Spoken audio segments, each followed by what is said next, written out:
So what do you think, though? What's your quick thoughts on the whole stadium thing and Messi and or even Cavaliers a cheer for Messi? No, because we are celebrity worshippers. Oh goodness! That is what we are, and a celebrity come. We are going to turn out, what an indictment! With colors and pink. That means I had Andrew Lumpton writing. Yasama batachinoi, besama yemet nor, semikades mangustinta, fegadi besama indionech, endi hu bemedir tihun, yala tenterachnen sitenzare, bedelachnem ikkar belen, igna yebedalnen ikkaren demenil, awada fetna matagban, kakifu adenenen fi, mengist yanta antanantana, highly amaskan, Lesliana. In the name of the African ancestors who began the march of humankind in the womb of Mother Africa, we ask these ancestors to be with us, to strengthen us, and give us a vision for the future. In the name of the African ancestors who began the march of humankind in the womb of Mother Africa and marched down the Nile, laying the foundations for human civilization and culture, we ask these Africans to be with us, to strengthen us, and give us a vision for the future. In the name of these African ancestors who built their pyramids and their temples to their God concepts, to their principles, and to their moral values, who left us a legacy of architectural and monumental building unparalleled in the history of the world, we ask these ancestors who built the pyramids, who built the temples, to be with us, to strengthen us, and give us a vision for the future. We ask these African ancestors who took this African culture and extended it throughout Africa, building the stone cities of Zimbabwe, building the empires of the Sudan, Ghana, Mali, and Songhai, building the Swahili city-states along the east coast of Africa, and in Christian Africa asking King Lalibela and giving him the courage to build the 12 churches of Lalibela from the ground down, monuments to the world. We ask these Africans to spread this culture to the Dogo and to the Akan and to the Yoruba and to the Bankango and to the Zulu. We ask these Africans to be with us, to strengthen us, and give us a vision for the future. In the name of the Africans who opened up Africa, opened up the Nile Valley to other cultures and other peoples, and they came in and nurtured themselves on the African greatness. First coming in early with the ancient Hebrews, and they synthesized this culture and produced Judaism. Later coming in were the Christians, and they synthesized this culture and produced Christianity. Coming in were also the Greeks, who took the African culture, synthesized it, and produced Greek civilization. And then later, the Prophet Muhammad, and with the Arabs coming into the Nile Valley, they synthesized the culture and produced Islam. We ask these African ancestors, who as part of their legacy laid the foundations for Judaism, Christianity, Islam, and Greek civilization, to be with us, to strengthen us, and give us a vision for the future. We ask those African ancestors pulled out of Africa, taken to the hells of North America, South America, the Caribbean, maintaining the spirit of African humanity in their hearts and in their minds, and who left us this enormous legacy of struggle.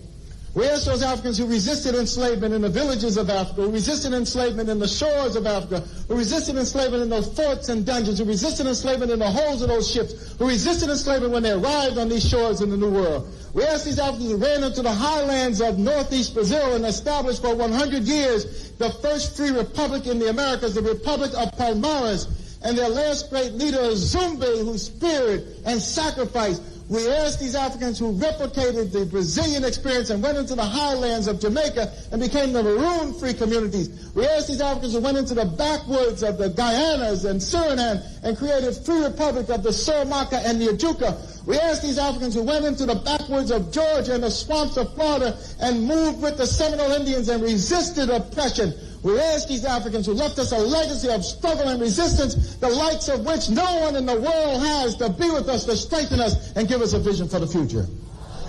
We ask these Africans who created and laid for us a foundation of struggle and resistance that was passed on generation after generation, that was passed on to Harriet Tubman, who fought her way out of enslavement and became a symbol of freedom for all of us. Similarly, Frederick Douglass and hundreds of thousands of others fought their way out of enslavement.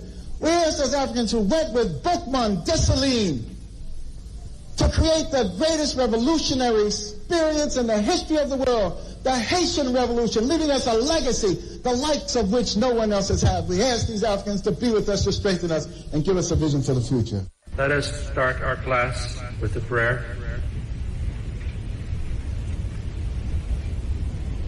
Heavenly Father, Divine Mother, friend, beloved God, Jesus Christ, Bhagavan Krishna, Mahavatar Babaji, Larry Mahashai, Swami Sri Yukteswarji, our Guru, Paramahansa Yogananda Ji, saints of all religions, we bow to all of you. Heavenly Father, Divine Mother, great Gurus, receive our love, receive our desire to love you more, to attune our hearts and minds with your great presence. Om. Peace. Another thing that happened just a few days ago, which really was cause and pause for concern, the highly anticipated return leg of the CONCACAF Championships Cup.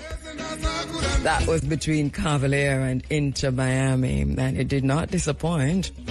I was home safely, watching it on ESPN. But I saw that the stadium was full and overflowing. 35,000 football fans from all across the country turned out for the match.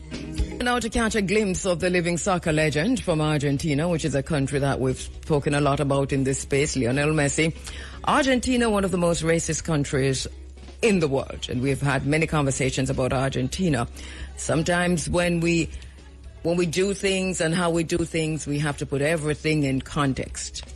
And we should ask Messi what happened to the people, the black people, the African people of Argentina. Had that mindset, Messi would not be God. Messi would be Messi business. I know. I love football. I appreciate a good goal. I appreciate a good baller. The stadium was packed. No one thought to ask Messi, what about the black people of Argentina? I would ask him. The Minister of Culture went to meet him at the airport. She's the Minister of Culture, after all, and she's also the Minister of Sport. And so you'd understand to some extent, but she went to meet him. She didn't have to, but she went to meet him. She didn't ask him.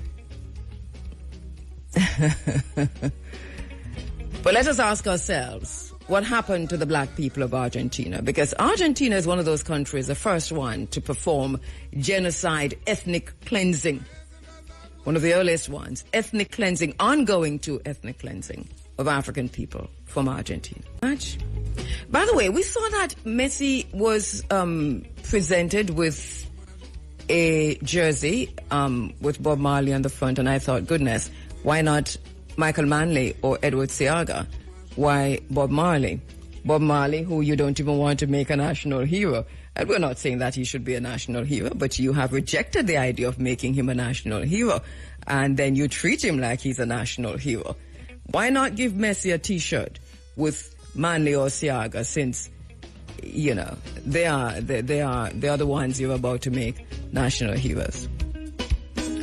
Or what in heaven's name are we teaching our children? What are we telling our children about their future? I'll have more to say on.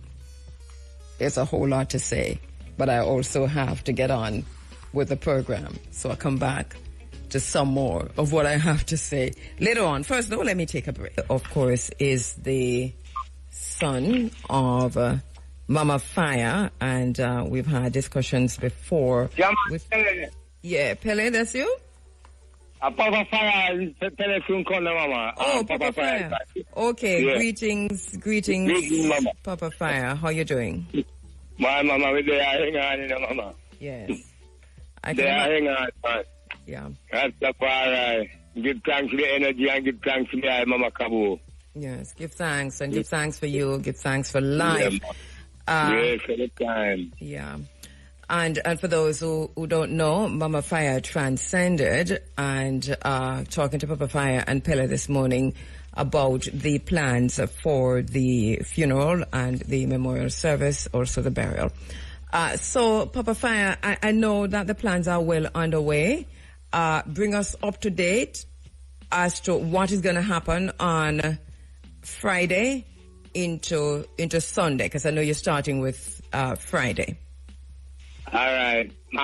So things set today, I know Mama KABU and me space, you know? Mm-hmm. Now I just make Pele talk to the hype and them level. All right, See, Mama? so Pele is there now. All right, give thanks. All yeah, right. man. So you come over and finish, we just yell up there and talk to the hype. All right, see? give thanks. You mind. Keep the faith. All right, so let me talk to Pele. Yes, I greetings. Yeah, greetings, Pele. How you doing, my brother? I'm giving thanks, you know, that we have the opportunity to work with Mama. I'm kind of weird. So our lifetime celebration is on, and we're keeping the faith same way. So we have, you know, big up the radio done. Same way I with my staff and everyone. And I'm keeping the vibration. Yeah. Continue on with the Afghan family, yeah, man. I know that the celebrations for Mama Fire's life that has been ongoing for a while. Tell me what has gone before, what happened already, and what's coming up.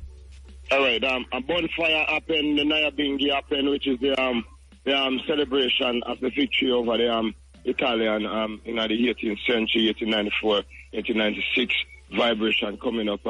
So we did that celebration and energy, yes. You know, the victory that saved the boy child. Now we're going into our Mama Fire final rest in Iowa. Yes. And so Friday now is that last night where everyone will go have that gathering, bringing tribute and having a nice vibration on the energy where she love, you know, with our people them. And then Saturday is a break day. But enough one already on for the ground same because them coming in from Friday and not leave until Sunday evening. So Sunday morning a bus will be leaving from here, go straight down to St. Mary is the Martin Primary School. That's where she going to do the ceremony. We're going to have the ceremony for Mama. Yeah. And then leave to the Whitehall Cemetery and there to rest. That will start at 11 o'clock and at the primary school. And refreshment and everything over there right around the year. Because around the year, the grandfather belong to where Dutch pot them there. No one can miss around the side there. Right. Dutch pot right in a Martin right around there. And that's my grandfather place where my auntie, uncle and cousin and thing there. So we're going to set up ital food on that section. The two buses will be leaving. One will be leaving from Kingston, downtown on our Ward Theatre side, early in the morning Friday. And one will be leaving from Mandeville. And so for those coming from Kingston and Otrius and places like that, Martins is on the way to Anota Bay. And you heard Pele talk about where the Dutch pot, when you see the Dutch pot, this is like a landmark where the Dutch pot them sell on the way to Anota Bay or on the way to Portland. Yeah, right near the corner. No one can miss. And if they ask them to easily find it easy because everyone... And if you're coming from, if you're coming from Portland, it is on the way to Port Maria. So it is, you know, we're just telling the directions that you're heading in. Right.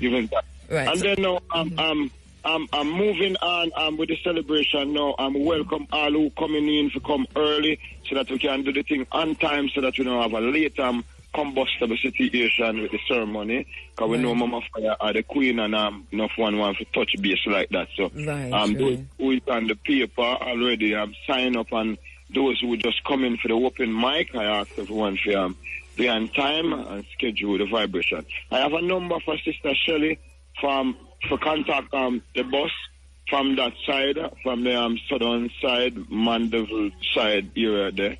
All right, so hold on. So there's a bus coming from Mandeville? Yes, I. All right, so go ahead with the number, and you call Sister Shelley for that bus. All right, 381-7083. 381-7083. that Sister Shelley, if you want information regarding the bus leaving from Mandeville. Okay? Yes. So where are the other buses leaving from? One leaving from Kingston, Ward Theatre area. And that's Sister Taiwan, I'm responsible for that one. I was trying to get the number, but I didn't Who's get responsible for it? So I didn't get the number out on time. So if they call Sister Shelley, they can probably get Taiwan number, same as link to that. Okay, bus. okay. And there's a bus leaving from Buff Bay? Yeah, one will be leaving from Mama Fire Center on Sunday morning straight to St. Mary. Is that already full? No, I don't think that one full. We are arranging that for all who stay on the ground here with us on the Saturday and leaving from here in the morning. Okay. Yeah. All right. Yeah. And for more information, who can persons call?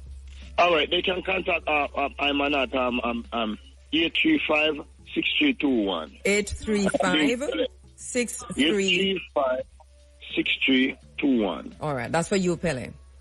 Yes, sir. All right.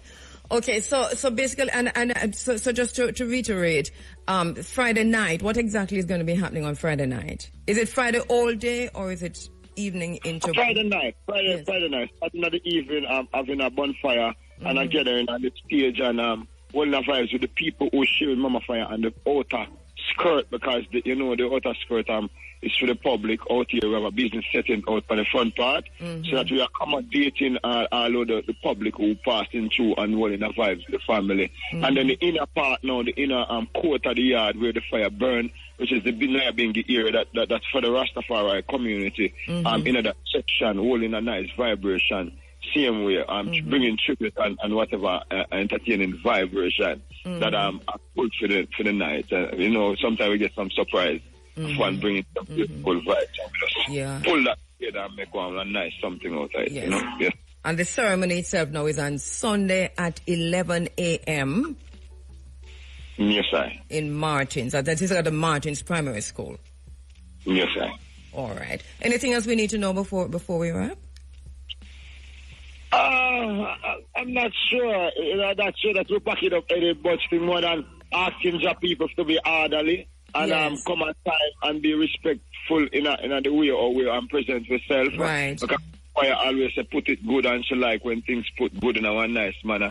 So if we do it for the Queen, it'll be beautiful for us as a nation. Right. Yeah. No request on color or that people wear or how people come. Just come. Just put it nice. People. We understand difficulty at the time, and so Fire was that woman. We're never really big and a woolly for something for funeral, but we're trying our best to make sure she laid on royal and hope that everyone have that type of meditation in themselves. You see? Yes. With people we dress properly, they always do. True. That's so true.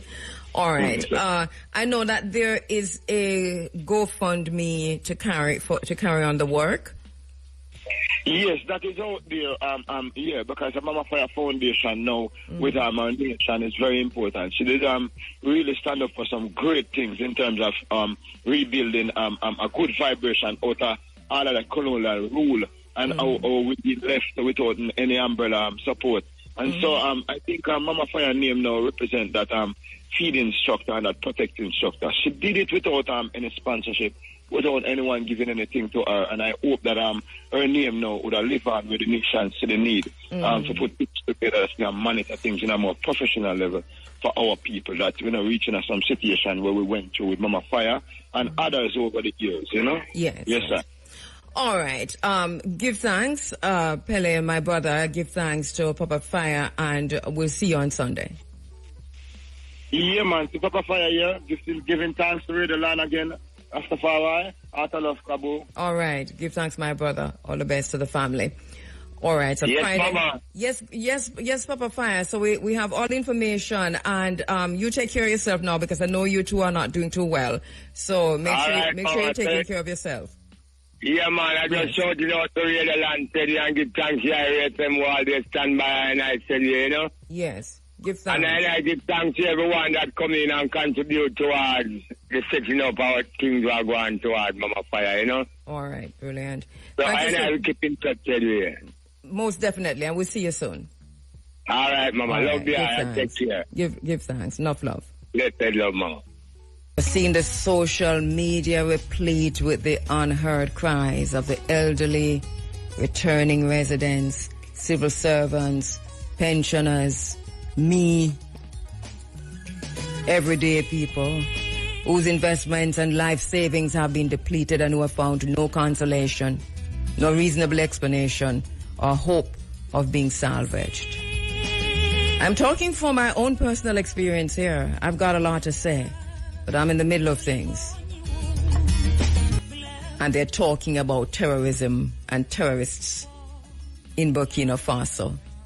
You're not seeing that fully in the news right now, but it's right there.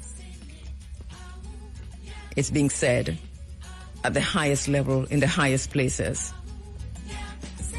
Look at the list that the U.S. president just released regarding countries that are on a no-fly list. I think, what do we have? 43 countries divided into colors. Yellow, orange, and red, or something to that effect. So we have a handful that are definitely no-fly. I think Somalia is in that. And then you have the orange, which includes lots of African countries. There's also one part of a list that includes almost every country on the continent of Africa. But what's interesting, the Caribbean countries, Antigua, St. Lucia, Dominica,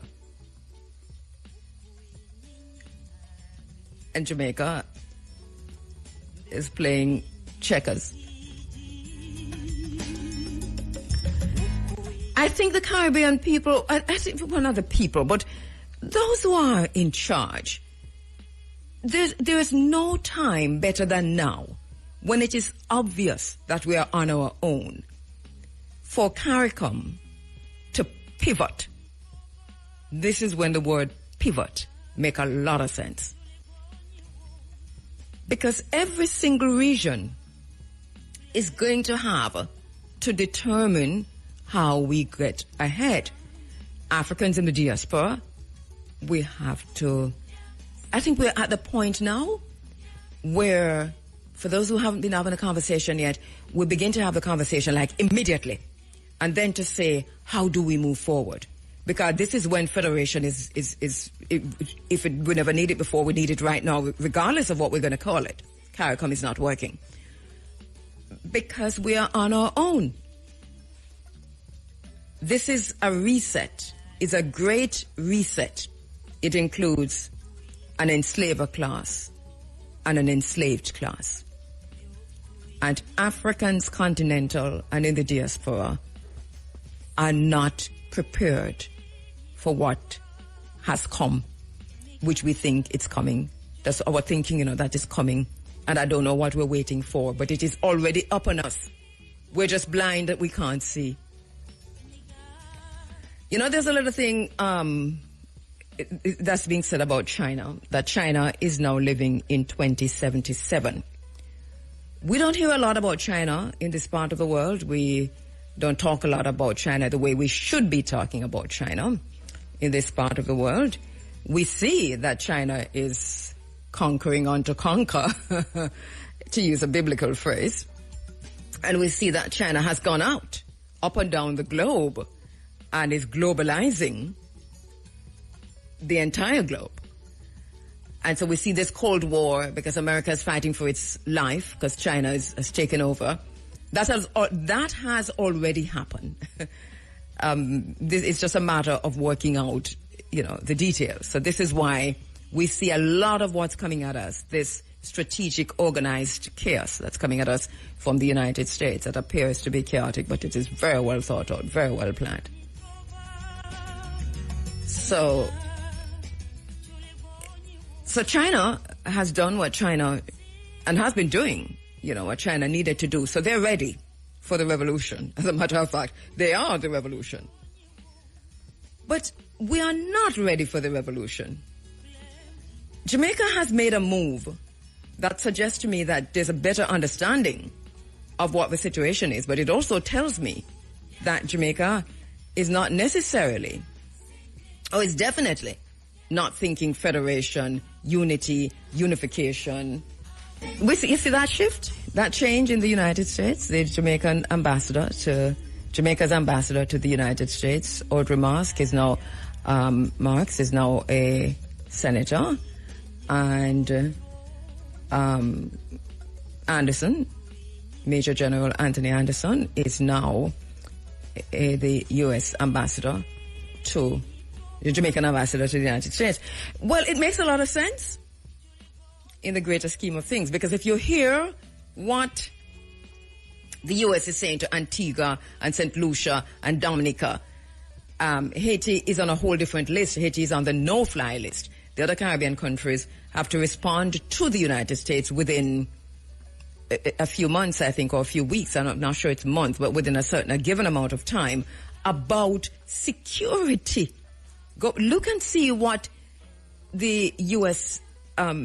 government is asking of the countries that they have put on the travel ban lists, and those who are in the, I think it's a yellow, because I think it's red, yellow, and orange. But those who are in the least restrictive, but still highly restrictive. Those Caribbean countries, look at, and not just the Caribbean countries, but all those countries on those lists. Look at what is being asked of them. They must report to the U.S. within a certain amount of weeks on security issues. Now, so we have the former head of the military in Jamaica, who has participated in a lot of the recent decisions regarding the Caribbean Basin Security Initiative and the militarization of the Caribbean waters, as the head of the military, but also the head of the police, the JCF. So he really is the most suitable for the position within the globalist perspective, through the lens of the oppressor and the globalists and technocracy. But through the lens of the masses of the people, of the oppressed and the downtrodden, it is the worst decision. Obviously, they're going to make the decision, as they always do, on the side of the oppressor. So this movement that seemed so sudden to many, but really wasn't, is telling us a lot about what Jamaica is expecting and the extent to which Jamaica is kowtowing and genuflecting and bowing down and leaning over and bending down to the power, the fading power, the dying power, the rabid power of the United States of America. This is where we are. So that move on Jamaica's part, I'm sure it will be lauded in the halls of the DOJ and the halls of the Parliament here. But we're also listening at the same time to Mia Mottley in Barbados, who has come out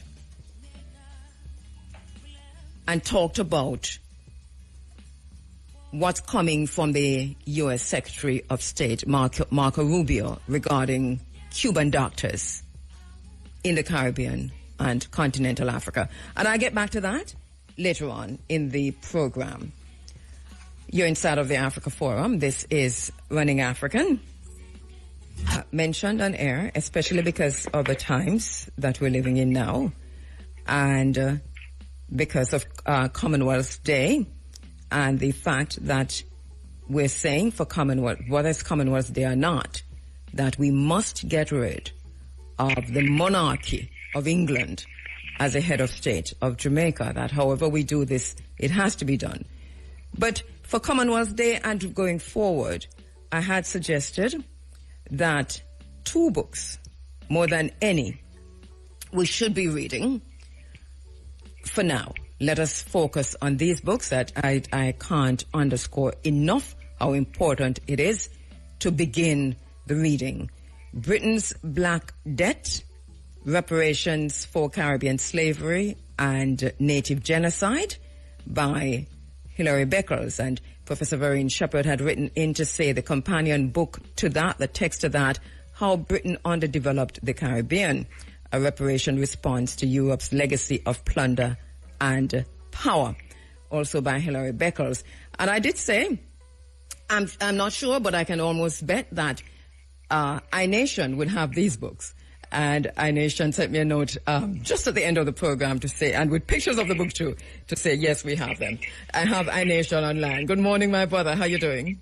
Greetings, Sister Rastafari. Good to talk to you. Long time. Oops, iNation, what causing that noise on your end? Not sure. Okay. Can you hear, right? We have a bad connection, but you're clear enough. iNation, a little background to you. I know most Jamaicans know you, but people are listening to us from all over the world. A little background to you. You are a Rastafari, Pan-African intellectual. I know you don't want to be called an intellectual, but I'm going to do that. And somebody, I think you've read just about every book that needs to be read. And you have moved beyond that. So tell us a little bit about that move beyond just reading and making these books available for the rest of us. Yes, as you know, we're here almost everywhere. Sometimes I wonder if I'm omnipresent, you know, we just pop up all over. Wherever Pan-African or conscious gathering is, you know, iNation usually there. There's either a small table or 3, 4, 5 table of books, you know, layout ready and available for whoever wish to, you know, indulge, you know. Yes. And you have some of the seminal works of some of the most important authors of the day. Talk to us about some of those works. Yeah, man, definitely. As you said, we keep it Pan-African as much as we can, you know. So we have the John Henry Clark, we have the Baruti, we have the Dr. Ben Yokanen, the Jacob Carradas, the John G. Jackson, the George James, all of those, the classics, you know. Van Sertima. Van Sertima, Sheikh Antia Diop, you know. And we also have our Caribbean, our Walter Rodney, our Beckles, you know. And even Vereen Shepherd, as you said, she reminded you about the other book, and I'm wondering, she's so humble, she didn't even remind you about her book on reparation. No, because we talk about her book a lot in this space, and we'll bring it in another time, obviously. But yes, tell us about her book. Yeah, man, her introduction to reparation for secondary schools. Yes. You know, by she and Miss Hemmings. I think that is a good one for the children to be introduced to reparation, because reparation is not just for the old, it's for all of us, you know. Of course, brilliant. We gave away some of those texts. It's a while back, but we gave away some of those in this space also. And I think maybe it's another time we can do that also, because as you said, for the younger readers, this is also very, very important. But have you managed? I don't know how far you've gone into your reading of Beckles, but did you read any of the two texts? Yeah, I read through the Britain's Black Death initially when it just came through. Yeah. Yes. But I haven't been to the other one as yet. And how important? Because I'm trying to impress on Jamaicans, on our African community, African diaspora across the globe. It is important to read this book. What's your thinking on it? Yeah, I agree. Like, there's another book by a sister which is very much more technical, but I like how Beckles writes. It's like even the layman can read it and appreciate it, and and get into the whole, the value of reparation. Because many of us think like, oh, that is old thing, I really need that now, and we're beyond reparation, and so this kind of really make you say, no, it's something where it's just. And if you don't have justice, then it's like, have nothing, we're just barbarians or savages, so and people hear the name Hilary Beckles and they'll probably think, also he's the principal of UWI, and so that it's going to be very highfalutin and academic and so on. But as you just said, it is easy to read, easy to understand. Just take it up and read it. What I like about it is that he really outlines what happened in terms of the slavery and the fight for abolition and then the fight for emancipation, and who were involved and the extent to which they were involved. As a matter of fact, one of the best texts that I've read pointing to how the Church, the Church of England, was involved in slavery and fought against abolition is in this book, Britain's Black Debt. It is really important to read. So what kind of optic do you have? Do you have people coming? Do you in terms, because I know you're a mobile bookstore. Let us just say that. Yeah, even yesterday I was out and a virgin came and asked for it, like the same Becker's book, and I said, "Why you were listening to the program last Sunday?" And he said, "No, him just feel like it's time for him to read it." Oh, you see it? That's synchronicity. Yeah, that I like the energy there, you know, for real. I say no, so yeah, the thing I kind of ancestors, the mechanic us all over it. I'm sure I hear the program and you know, I come for it. Yeah, and it's a virgin with a while him don't come to the table, you know, the while him don't come to the, and he was the first customer yesterday, and you know, so it was a nice energy yesterday, you know. Right. Yeah. That is serious synchronicity. We love that. So just to let you know, because we were saying, where's the book available? We know iNation has it, and iNation, you're everywhere where African people gather. Yes, basically, and we can look out for first sinting. I have to mention that. Of course, because first sinting is coming up later, just a few months away, about 2 or 3. Because it's happening earlier this year, July 6th. Right. So the ones that can mark it on their calendar, you know? See, there, you say it before, Sister P, but that's all right, Sister P. iNation said July 6th. Yeah, Mama. We're excited about it, man. She know how much that show is to me, you know. She know how much I know. Yeah. So it's out there already, so that is it now. So you will be at Full Sinting. Anywhere else in between? Well, on Tuesdays we are usually at the night market, you know, by Hillcrest Avenue, and Saturday we're at the Ujima market up at Hope Garden. Yes. You know, and we just do pop-ups and we find a little thing happening, and we're mobile, you know, we drive around and sell, and we send books all over the island, all over the world, so, and the social media, even our website, so there is no excuse not to reach out, you know, or not to get books from iNation once you truly desire to, you know. All right. Yeah. All right. Thank you so much, my brother iNation. Great work. I'm telling you, you're a cultural treasure, a Pan-African treasure on the island here with the mobile bookstore. How is the digital, the convergence of the digital technologies affecting you or not? You know, I don't really pay much attention, honestly, you know, because it's like books will always be around, no matter how they might seem like. Like, to me, the only best thing in your hand, otherwise from a book, is your baby or your lover. There you go. And talk about baby or lover. And you yourself have an anthology, right? Talk to us about your book. Yeah, well, although the most recent publication was Mumblings of the Heart, you know, Pan-African Love Tale. Yes. And from that, there was one in that called Nursery Rhymes. And our sister said, so we are the Nursery Rhymes. Since you're talking about we need to have new Nursery Rhymes. So I've taken on the challenge, and I'm currently finishing up the Pan-African Lullabies and Nursery Rhymes. Okay. So that should be out for this year, you know. Looking forward to it. And we're looking, and for those who want Mumblings of the Heart, they can also get it from you, obviously. Definitely. Yeah, I really give thanks that you did contribute to that as well. I love it, actually. I love the book, I'm telling you. You took me on a journey through poetry, man, I tell you. iNation, you know, easy, you know. I'm happy to hear that. Man, we love the book. All right, so we'll see you soon. I'm not sure if you're going to make it for Mama Fire, but if you are, I know you won't have your books, but if you it was the honor her, she's a stalwart, you know. Yeah, so I'll see you there. Yeah, I will send out love to the family too, you know, and our condolences to the family as well too, you know. All right. Yeah, man. Give thanks, my brother, iNation. Yeah, give thanks, sister. Rastafari. Have a discussion on the books, but we're giving you more time to read them so that when we open the phone lines to take your call, if he agrees to come on, because I know Professor Beckles, we know, but if you do agree to come on, and I suggest that you agree to come on, you know, that we can have a discussion.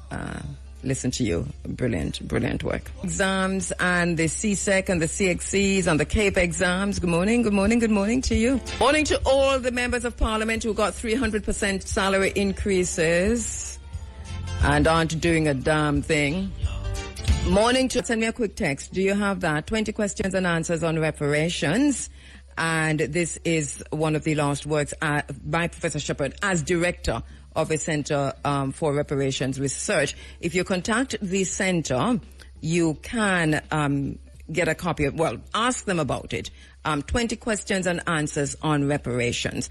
I don't know if you have this, iNation, but if you don't, I know that persons can also contact the center. Please do that. But let me know, iNation. Send me a quick note and let me know if you have that one.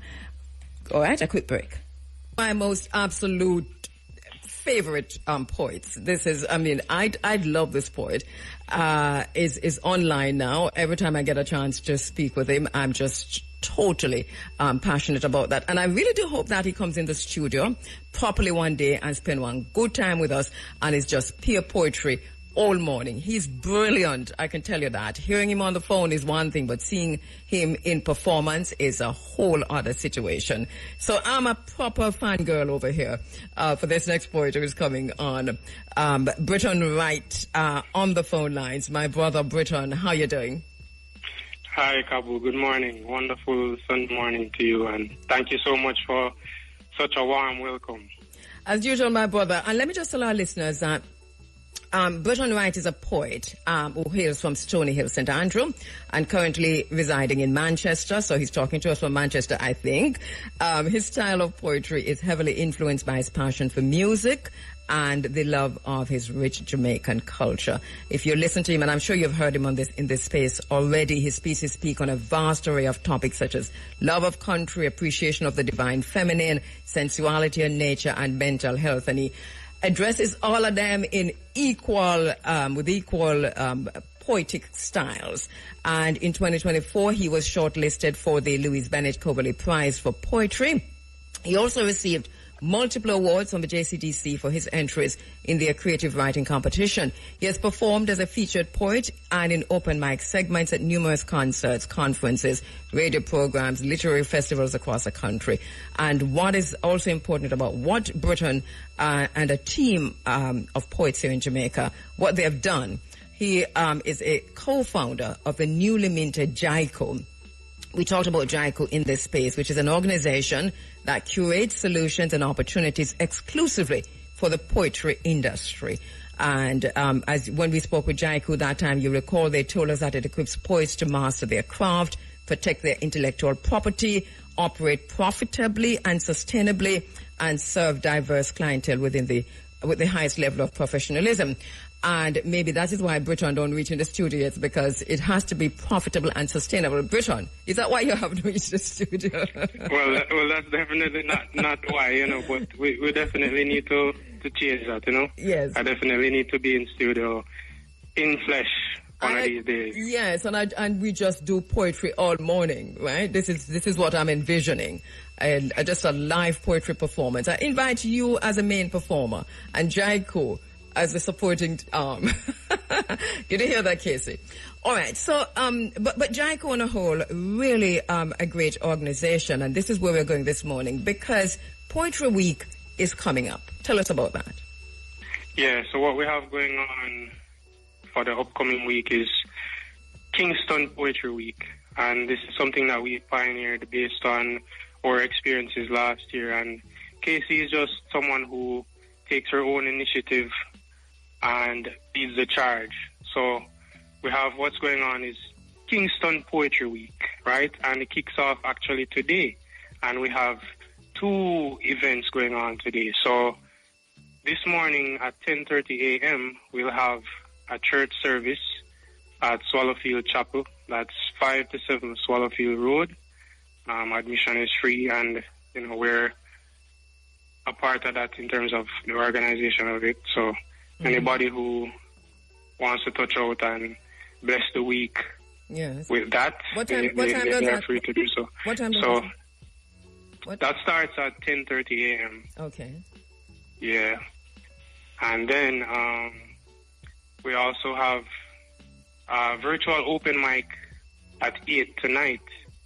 And that will be put on by Write a Yard.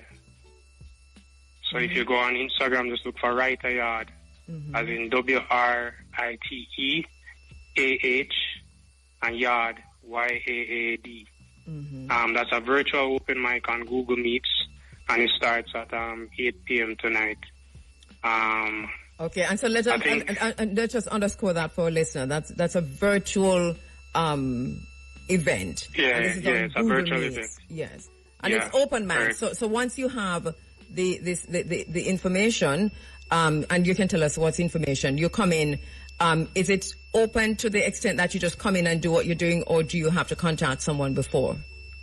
No, so unfortunately, it's a thing where you have to register. Okay. And I believe the registration time is about cut off by now. Okay. But it's on their Instagram page, right? I have Instagram page. Mm-hmm. So if they want the specifics to that, they can check out their Instagram page and register for it, or just if it's not show up as a spectator, right? Yes. Precisely. Mm-hmm.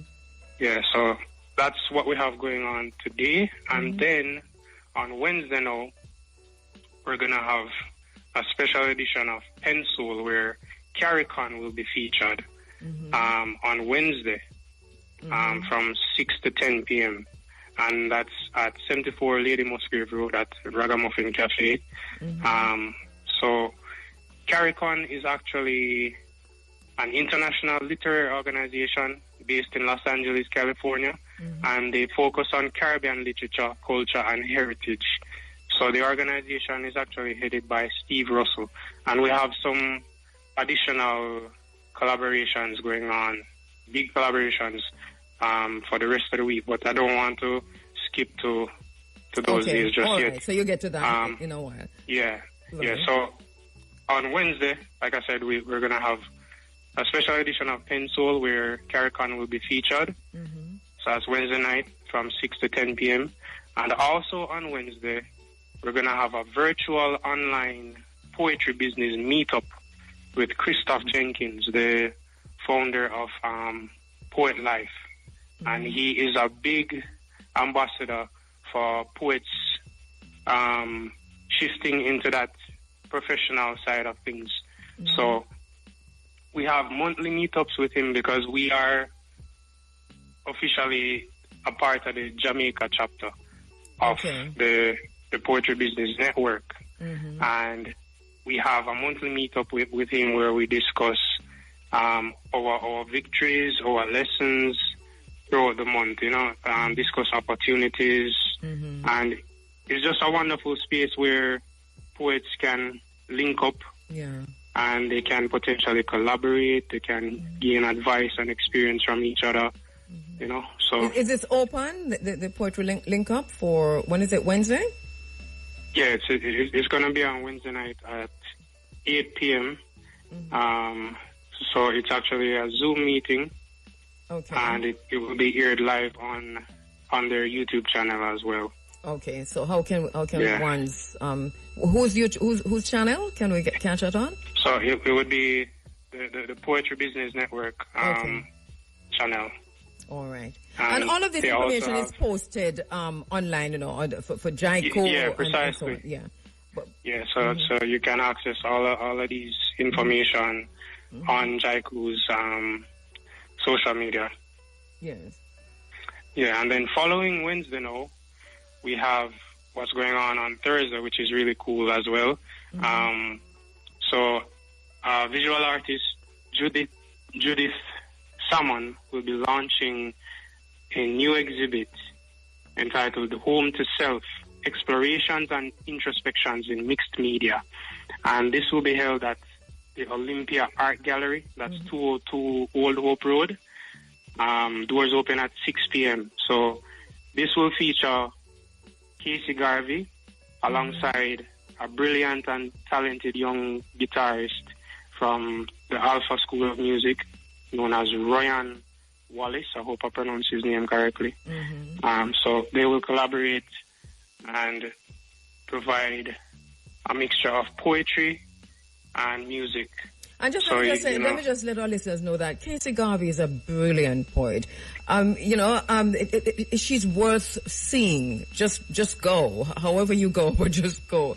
to see her in performance. One of the young, brilliant poets on this island. Wow. So I like what I'm hearing so far for Poetry Week. I mean, every single day there's something starting today. Absolutely. Mm-hmm. So you're at Thursday. So anything else on the day that we're having this performance with Casey? Not something that we are directly involved in. Okay. There's possibly other things going on related to poetry on that day, but not to my knowledge where we are directly involved. Okay. Yeah. Right. And then Friday is really International Poetry Day, World Poetry It's Day. World Poetry Day, right? Yes. Right. And that's a big day. Mm-hmm. You know, so that's where we get to talk more about CARICON now. Yes. So CARICON is an LA-based organization that really strives to promote Caribbean culture, literature, poetry, writing, you know. Mm-hmm. And what they had in 2023 was their CARICON Poetry Slam, and it's intended to be an annual event. Mm-hmm. So last time they had it in Los Angeles, right? Mm-hmm. And some of the best poets in the area competed. And this year they've chosen to fly down to Jamaica, to the homeland, for their poetry slam. And this will be held at Edna Manley on World Poetry Day. Starts at 7 p.m. Mm-hmm. So it will feature a myriad of amazing and talented local poets, including myself, who will be competing in this slam. Mm-hmm. And it will also feature special appearances by Rika G, that's the hostess of Pen Soul, and Rastakura. Mm-hmm. You know, so it's bound to be quite an experience. Yes. You know, we have quite a treat for patrons who want to come out on that night. Yes.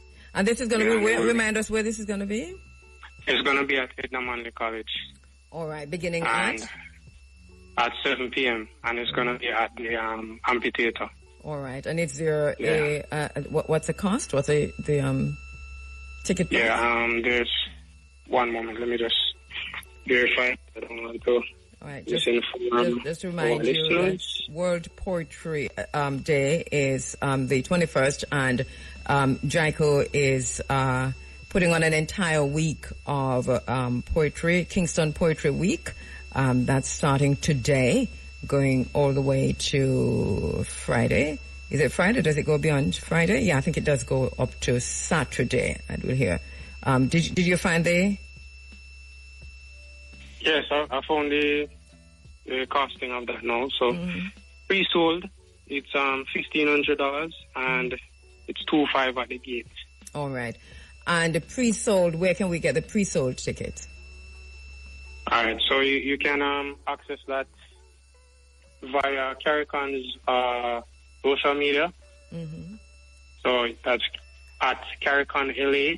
So you can go to their Instagram page. They also have a Facebook page, and also you can find the flyers or the information through our page as well, and that will show you the poster with all of the details about the event. You can also scan the QR code from there, so it's easily accessible. And this is JICO, and JICO is spelled Jaiku, so it's JICO Poetry.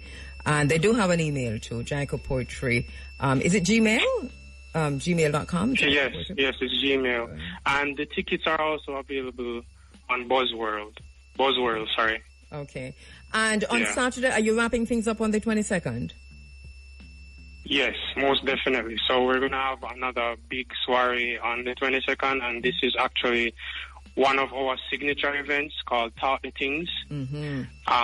So that will be done in conjunction with, of course, CARICON once again, Pen Soul, Jamnesia Surf Club, also What's Your Story Jamaica, Jamaica Photography Society.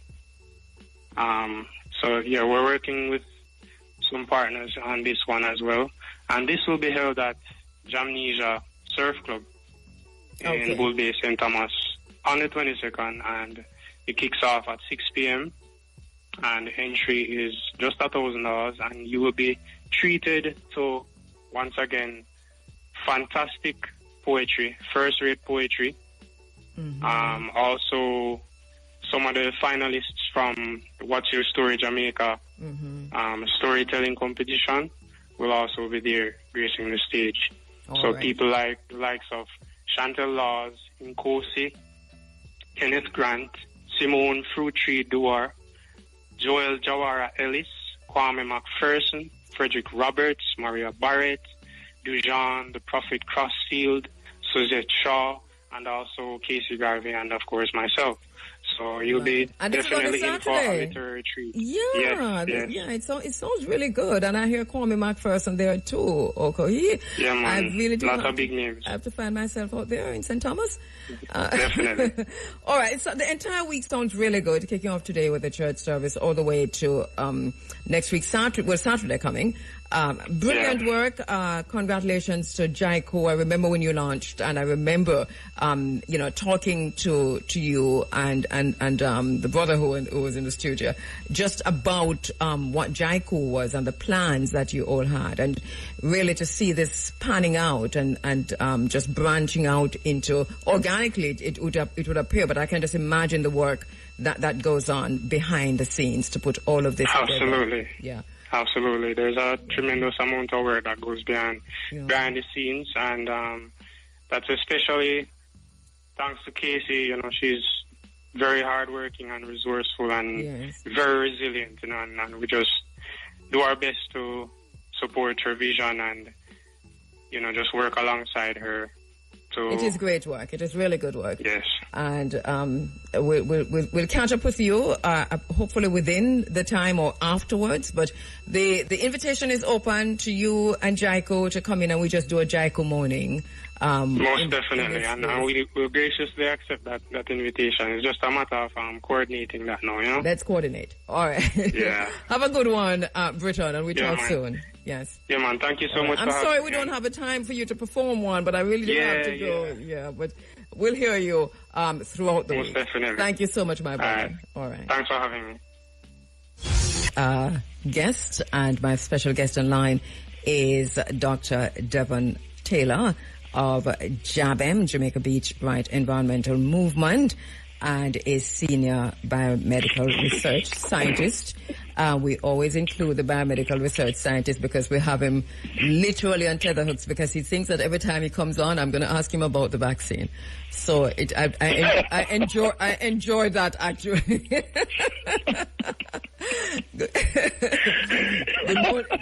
Good morning to you. Good morning to you, Dr. Devon. Your time is coming. You just hold it a minute there. Your time is coming. Greetings, KABU, and greetings to the whole Jamaica. Yeah, we are wait. It's going to be interesting. It's a year of science coming, Yes. No rush. All right, so Devon, we're going to be talking about, we see the Jamaica National Heritage Trust putting out a,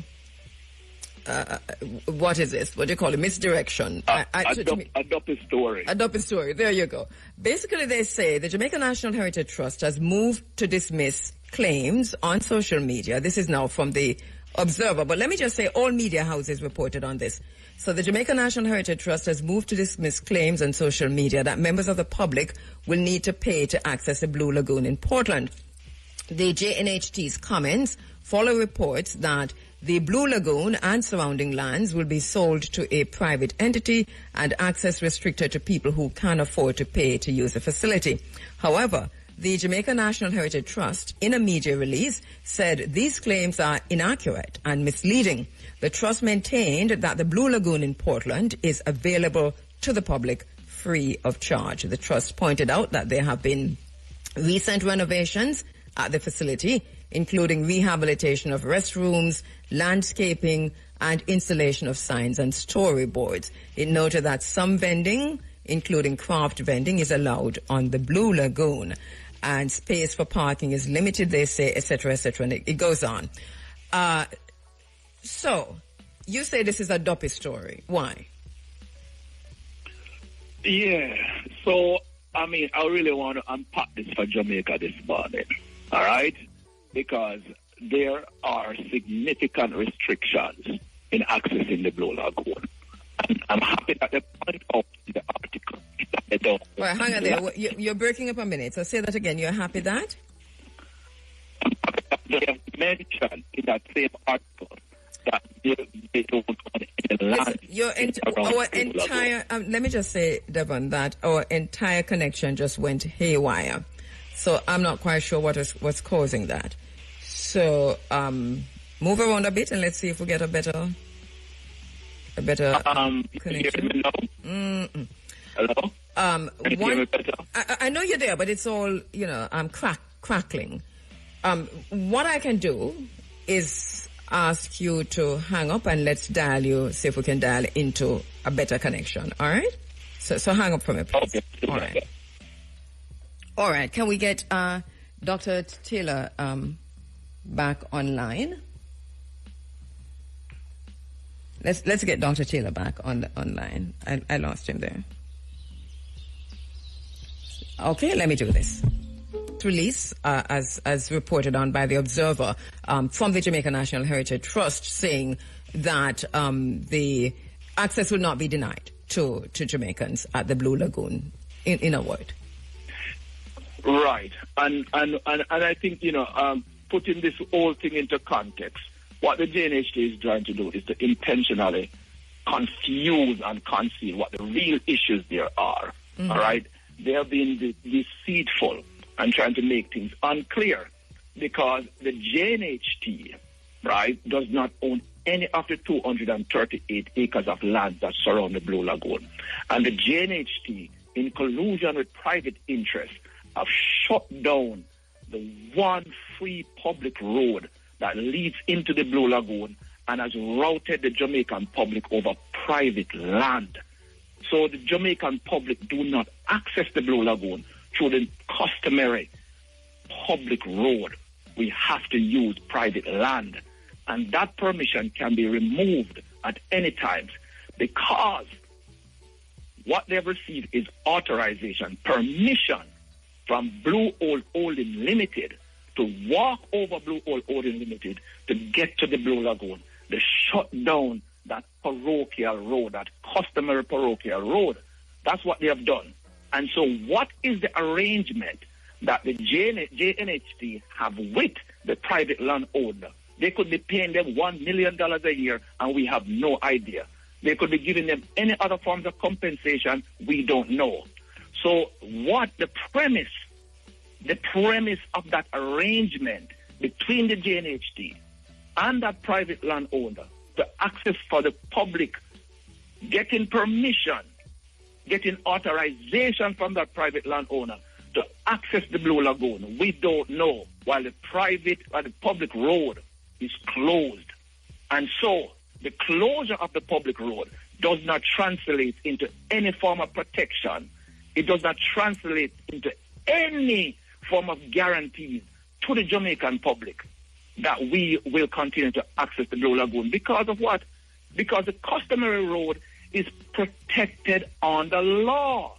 The Prescription Act of 1882 gives us protection. The court will only recognize our right over that public road. And I think it was intentionally done to take away what we have rights to under Jamaican law and to move us to private land, which we don't have any right, and then take away that when they see fit. Because I have 2 cases of that in Jamaica that we can go into.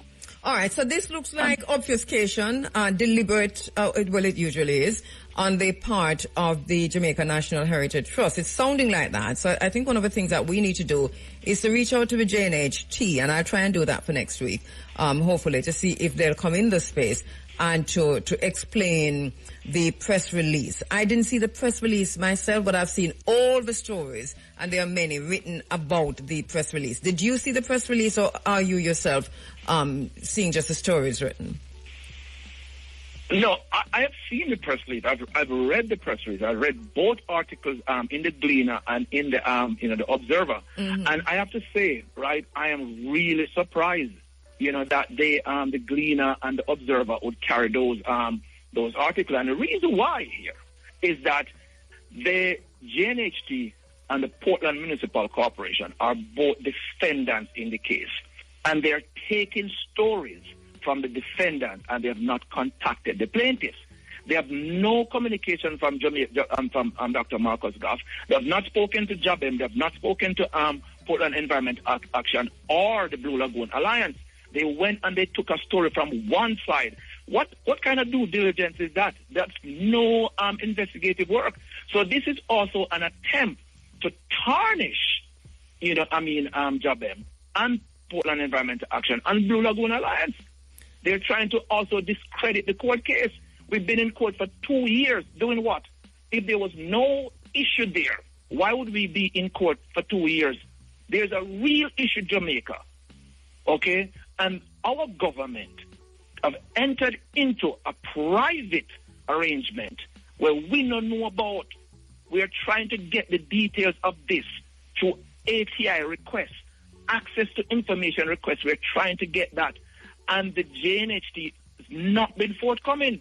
So we don't know we're in that contract there. Them not tell we nothing. We don't know what the arrangement them have with this private interest. Do we know who the do we know who the private interest is? Well, as the private interest is the Blue Hole Holding Limited, all right? That is the entity that really is is the owner of that land. And I can go as far and say that entity is either owned or associated with Sandals Resort International, right? So, we can all go look this up on the company registrar. Blue Hole Holding Limited. That's the entity that owns that land. And you're sure of this? Well, we are taking this current information from the Jamaican government website. All right? These are all public. What I'm saying here is public information.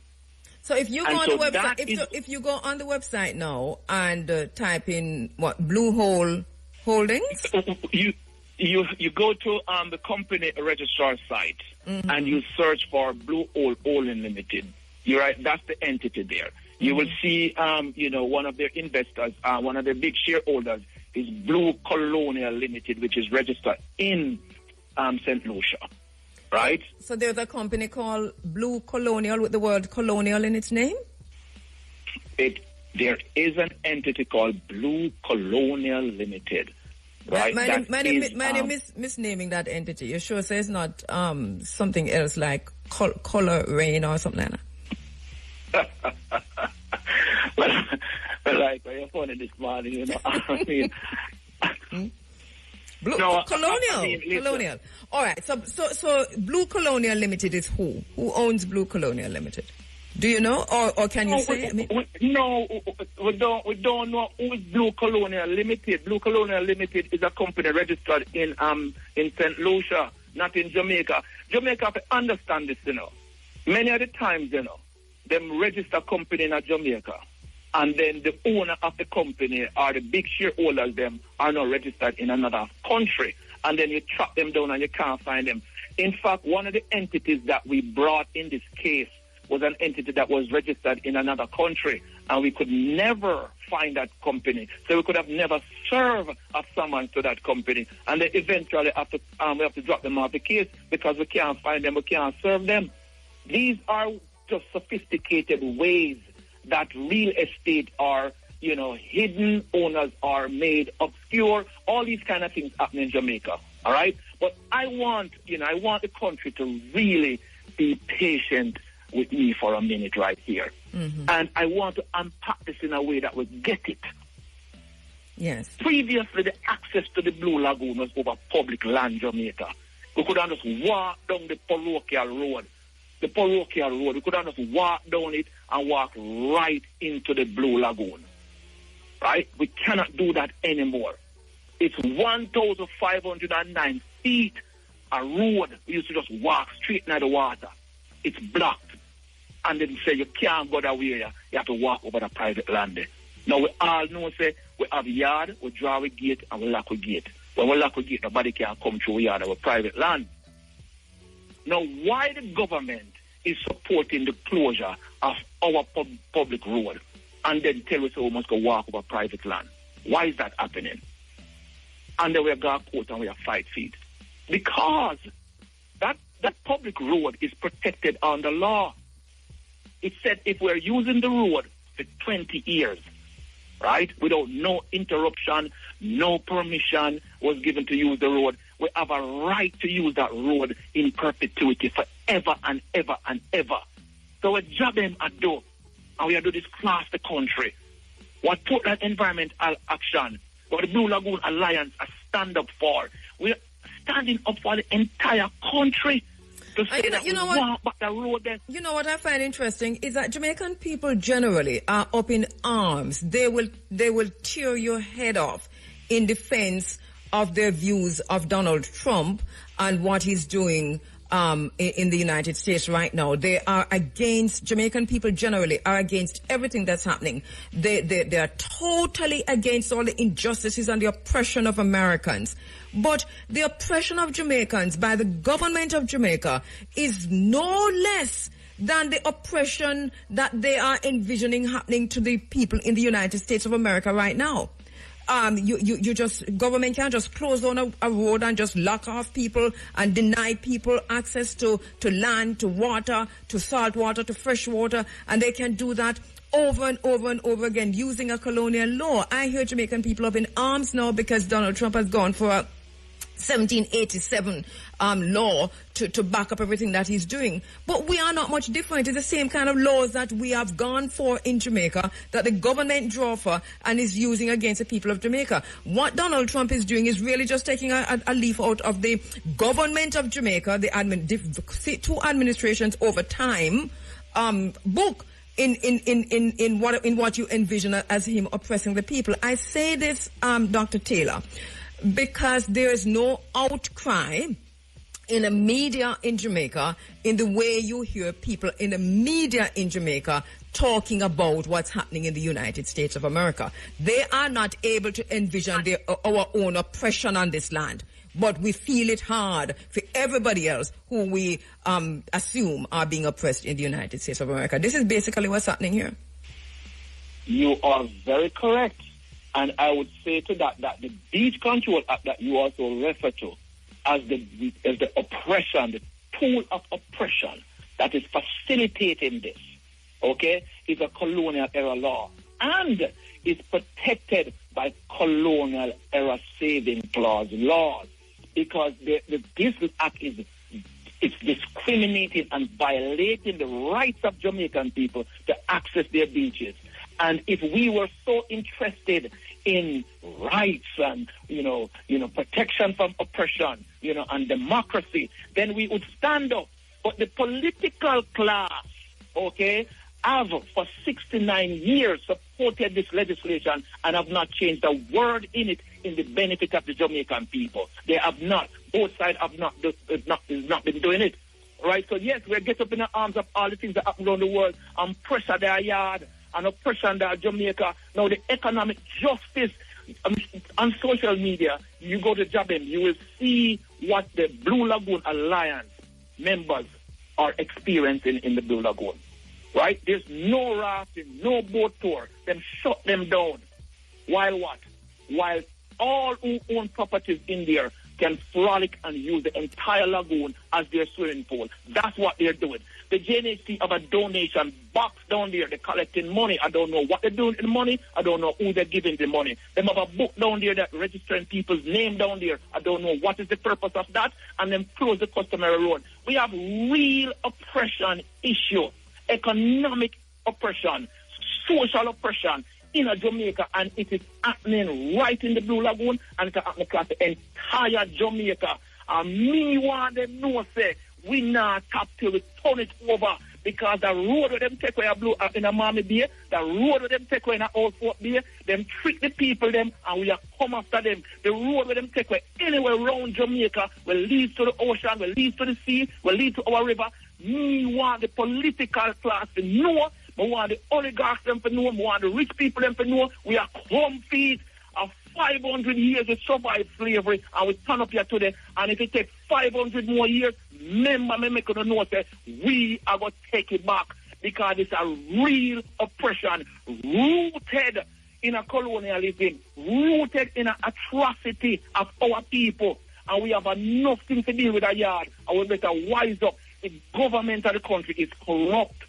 The constitution and how the government is structured. Because we can't question the minister, the beach control access. What the minister decides to do is not questionable in the court of law. Them things are written in a book in Jamaica. And them things we need to root out. I mean, the silence across the nation is just deafening. It's phenomenal. It's phenomenal because you see... How can we live in our country where we don't have those rights? KABU, there is a law known as the Land Acquisition Act of 1947, right? What that act allows the government to do is to acquire land in the interest of the people of the country. Then use it all the while to take off pieces of people's land to expand road, to build any kind of, facility, to dump up in seas and make additional, structures. The law is commonly used in Jamaica. And there are 238 acres of land around the Blue Lagoon. And you know where the JNHC office is in the Blue Lagoon? It's on the side of the parochial road in a little shed. While the government have tools that they could claw back lands in the Blue Lagoon to properly structure and set up things. So the government of Jamaica are squat in the Blue Lagoon. Remember me tell you that. They must squat and they must destroy the informal economy that supports poor people. Right? The president of the Blue Lagoon Alliance, Mr. Colin Beckford, and his members, they have used their livelihood to send their kids to school, to college. Mr. Fox can't pay him rent. Okay? It's economic injustice, and they've taken away that from the people and have nothing to offer them. And then they come and I publish articles in a paper and I give press releases. But you can't tarnish Jabem in this thing here. And I'd really like to you see, media is an interesting thing now. We talk about media literacy in this space all the time. And when we see stories like this, that is so obviously on the part of the oppressor and the oppression, then we have to look to media ownership.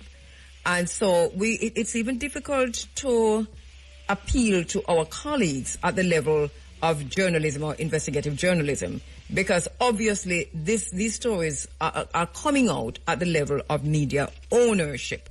So then we have to go back to look at the enslaver class in Jamaica, because this is a rigid class system. It is more rigid than what we find in India, and India have a caste system that is the oldest racial hierarchical system that we can think of in our memories, older than even what we see in Britain. So that what Jamaica has perfected that kind of a class rigidity.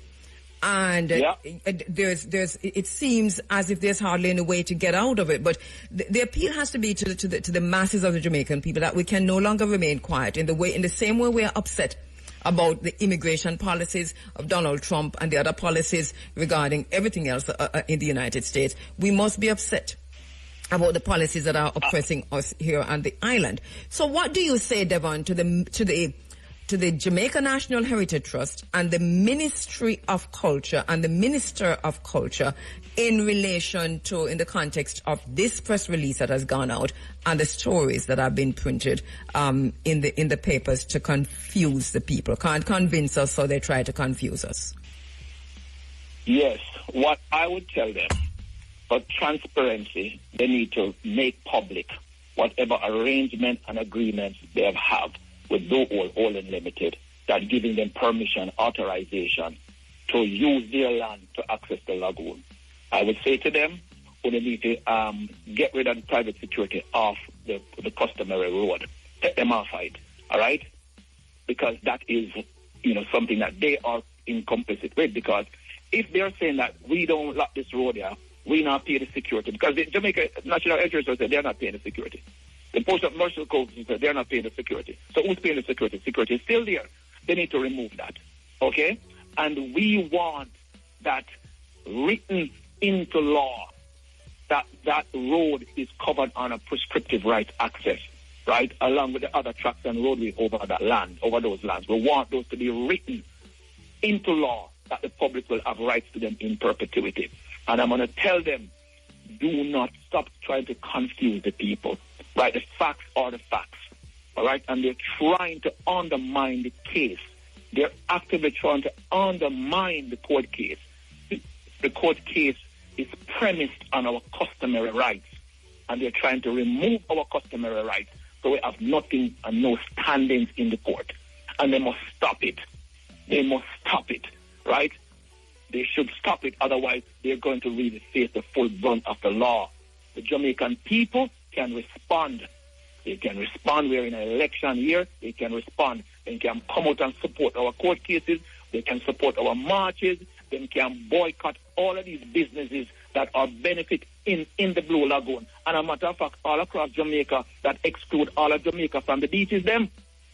Now, I don't want to pivot, but the JNHT also got itself in the issue of Fort Rocky. And, somebody can tell me if the party did keep last night out of Fort Rocky because they mash up the whole of the place, dig it all down, mash down the dunes, them, take out mangroves, all right, and we hear the uproar. And I want to point out, because the uproar was also on the side of the the opposition and the KSMAC. Them all get up and say, boy, I want to go on there for this thing, I should go on. And then the party keep. We don't know. And then the people of the country still got the party. At heritage side, then you destroy the thing with no environmental impact assessment. You take it all out and then, okay, this is what you just spoke about, that we are in some people's business in some different distant land, but the business in our own country that is undermining our rights. We are not forcefully defending it, and I can understand that written into laws are these things, but the law is not a shackle Jamaica. We can't change it. Well, political people they must change it, and we need to tell them to change it. Well, that is the point, and I think that's the crux of the matter. Change the laws, and there are ways to change the laws. But Jamaican people have to become more active, I think. But the critical mass is also very important, and I think we've got a critical mass to begin the change or to continue this process of change. Dr. Taylor, thank you so much. As I'm talking to you, the National Environmental Planning Agency is also investigating a fish kill along a section of the Rio Cobra between the communities of Zipperton and Vanity Fair. We saw this news on TV last night with, the amount of fish just lie down dead in the river, and people said, but this is where we come for a little every now and again. They're using it now because Jamaican people are very creative, and because we are locked out of so many places and spaces, they have created this little area along the Rio Cobra, which is where they go for a swim from time to time. But the agency is saying now that it appears that the toxic substance is contained in that locale, so there's some toxic substance in there. It is therefore advising persons to avoid using the water in this section of the river for domestic or recreational purposes until further notice. NEPA's initial observation indicates that the cause may be associated with a caustic chemical, and the water appears cloudy and gives off a caustic scent. Devon, you're a scientist. This is what you know. What do I mean by a caustic scent and caustic chemical? Well, it's corrosive, right? It hurts the environment. It degrades, it deteriorates the environment. Degraded the environment, degrades life in the environment. The oxygen inside there changes the pH, which is the acidity, alkalinity in the river, and the fish them have to live in an environment that is conducive to their life. And so that just kills everything inside there. That's what that does. It's a chemical imbalance that something pouring there shouldn't go inside there. So more than likely it's, an alkaline substance is like, sodium hydroxide that just, very, very, high pH that just destroy life in there, deteriorate it, kill all of the plant them, and in turn you kill the fish them. Now, listen, they have also blocked any further registration of fishing in the Blue Lagoon. They're wiping out that business. Are you serious? Until we change how the government is structured in Jamaica. All right? Until we establish an environmental ministry that is empowered to protect our heritage, our ecological heritage, rivers, lagoons, stream, mountain, range, lake, wetland, okay? Until we have that in place, we will continue to have these problems. We need an environmental standalone ministry that is empowered to protect the ecological heritage of the country. And new laws are going to have to be written. Constitution have to be amended to deal with that. And we are run out of time because the biodiversity is decreasing. When biodiversity decreases, right, it's the broad establishment of all the different species that were living in these spaces that are important to sustain life, not only of themselves, but life of the people of the country. It's an existential crisis. Of the Raya Pobre, seas and the amount of ecosystem, amount of people. It also sends water into Kingstown. So this is some serious problem, and the country, the people must take it as such. We, the people of Jamaica, have lost, right? We have lost something, and I'm trying to figure out what have we lost that we can no longer stand up for our rights. They have trampled upon us so hard.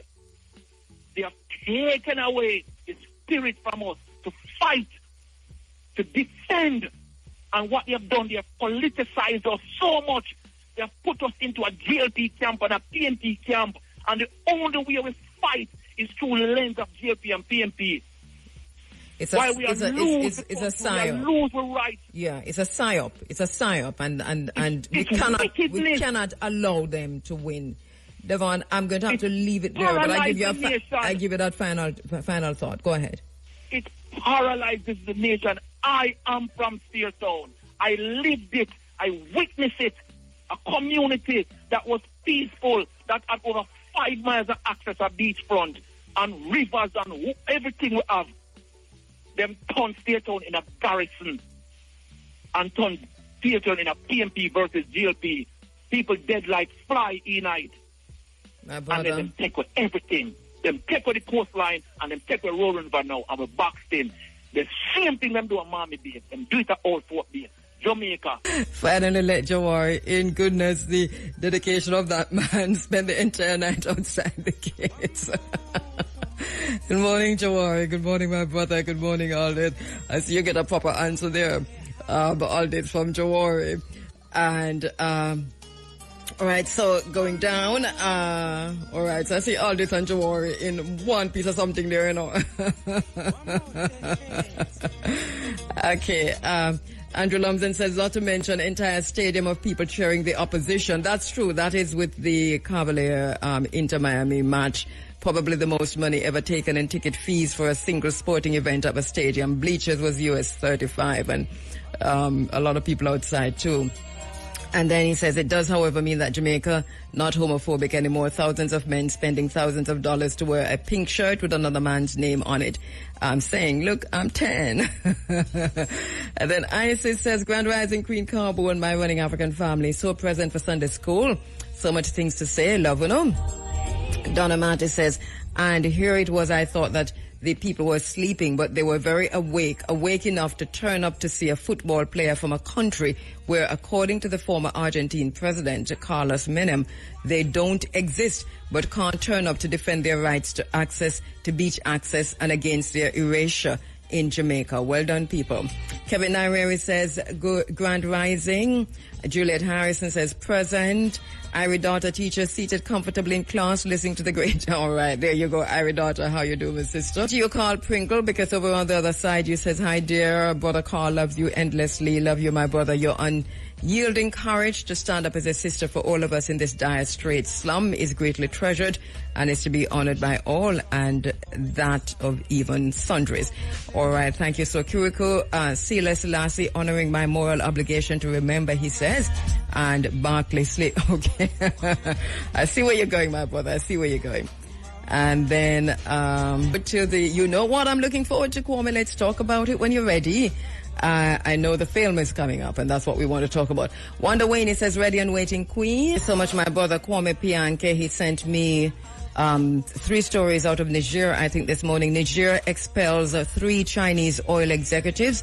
According to reports, the expelled executives were accused of implementing an unfair remuneration system that paid expatriates significantly more than Nigerian employees. They're also accused of ignoring local suppliers' quotas, refusing to train and upskill Nigerian personnel, being reluctant to transfer technologies, and limiting opportunities for domestic businesses and workforce development. This is exactly how it is supposed to be. So kudos to Niger. You see what's happening there in the Sahel? And then here's another one. Gold Board Technical Committee holds successful stakeholder engagement. When fully operational, the Gold Board is expected to revolutionize gold trading in Ghana, optimizing national benefits through enhanced foreign exchange mobilization and gold reserve accumulation. And we're seeing where gold prices are going up. Are you taking note? There is a reason for that. Everything is connected. There's a big conference, summit that's going to be underway tomorrow in the United States, a digital currency summit. It's from the 17th to the 20th of this month. We should pay some attention to that. And then here's another one. Industry players have embraced Mahama's Gold Initiative. That is in Ghana. So there's Gold Initiative in Ghana embraced by industry players. The acting managing director of the Precious Minerals Marketing Company, Sami Giamfi, has stated that industry players have warmly embraced former President John Mahama's Gold Board Initiative. Speaking in an interview on Asempa FM on Monday, March 3, he noted that the concept aimed at leveraging Ghana's gold reserves for economic growth has received widespread support from key stakeholders in the mining and financial sectors. According to him, the initiative is seen as a strategic move to maximize the country's mineral wealth. So things happening there in Ghana. Undisclosed, amid escalating trade tensions and Trump's tariff war, Canada is quietly stacking U.S. dollars by issuing U.S. dollar-denominated bonds. Why does this matter? More U.S. dollar reserves equal more leverage in a trade fight. A preemptive move to stabilize currency markets among Trump's economic threats signals that Canada isn't backing down. It's securing cash before things escalate further. And this isn't just some routine bond issuance. This is a strategic play in an economic showdown. So the trade war is underway. Canada, of course, has a new president, Carney. He is prime minister. He is, he's a World Economic Forum man. He is a globalist. He is just the right man for the job. But in the same way that Trudeau was a man of the World Economic Forum, so he's even more so, if you ask me. And there are 2 sides to him, which is what we see happening with most of the technocrats who are coming in now. They have 2 sides, because technocracy, originally in its purest form, would be in conflict with globalism or with the globalist thinking and populism.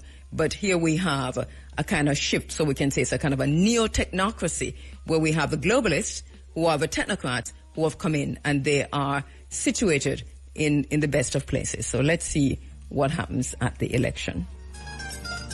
Anyway, it's going to be it's getting hot in here. In the meantime, we must think about ourselves. We are on our own.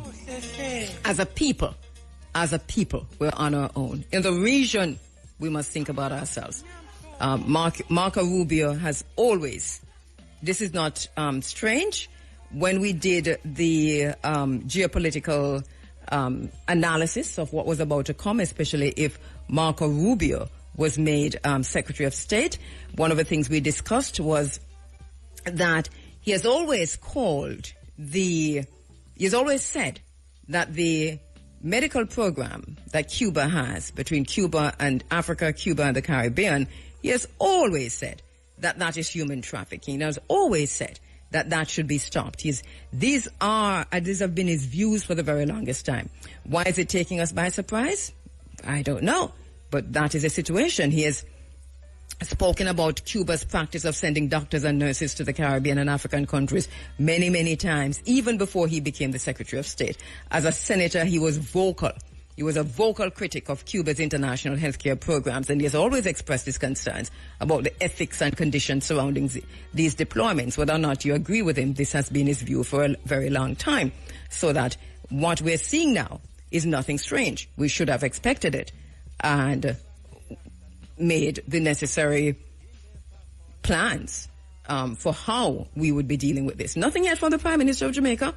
We've heard from Barbados, but Barbados doesn't have a horse in the race. And so that, you know, while we appreciate what Mayor Motley has said and while we thank her for jumping into the race, Barbados doesn't have that program. Jamaica has, and many African countries and other countries within the Caribbean, and we haven't heard anything from whether it's the Ministry of Health or did I miss something? I didn't hear anything. Did you hear anything? Marco Rubio says it's human trafficking. He has always said this. This is not new. He's raised this many, many times before he was Secretary of State. So what next? Just online, Dr. Claudette Anderson.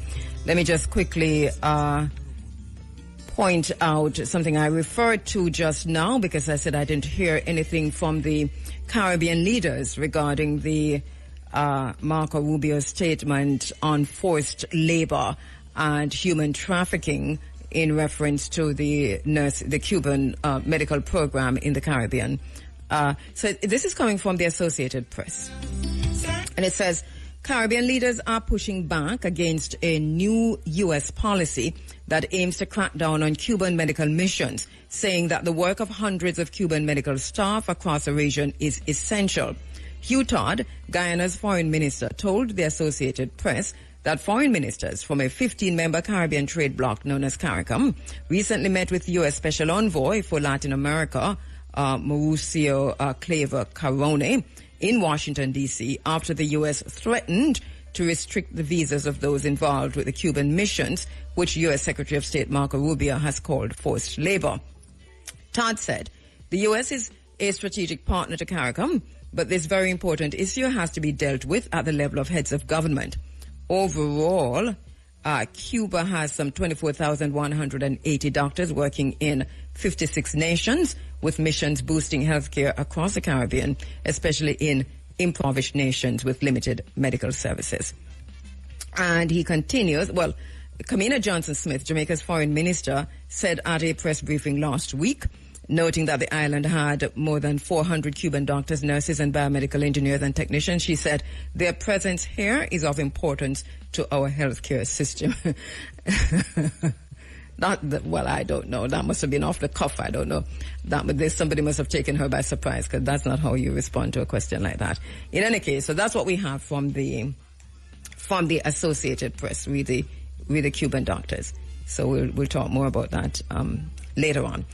All right, my very next guest, special guest online, Dr. Claudette Anderson, is the Executive Director and Professor of OBIA at Unuchi Foundation. She'll tell me if that's the correct pronunciation. Unuchi Foundation, an Afro-Atlantic religious reparations nonprofit. She received her PhD in interdisciplinary studies in cognitive ethnomedicine and religion from Emory University. She also, her research focuses on African-derived religions in the Anglophone Caribbean, as well as Africana indigenous systems of knowledge and oracular traditions. She has published on Afro-Caribbean philosophy, revival religion, and Afro-Jamaican medicine and spirituality. She's also an advocate for knowledge reparations. Her current work involves the modernization and exposition of Ogu Afo Igbo calendar, a cultural technology and epistemological abacus. Her work as a public intellectual is dedicated to addressing misconceptions and misrepresentations of Africana spiritualities and to protecting Africana knowledge systems against prejudice and criminalization. In October 2024, she held the Respelling Obia Conference at the IOJ, advocating for an Igbo-centric understanding of Obia as a person with wisdom and knowledge. She further advocates for the use of Ogu Afo Ndi Igbo, which is the Igbo calendar, as Africana sacred architecture as a tool for knowledge reparation. She has a strong background in community service and is an initiate in the mystery systems of FA. She's very well suited for the space that she's in this morning. Let me go to the phone lines. Greetings, my beloved sister. How are you? I am well, my beloved sister.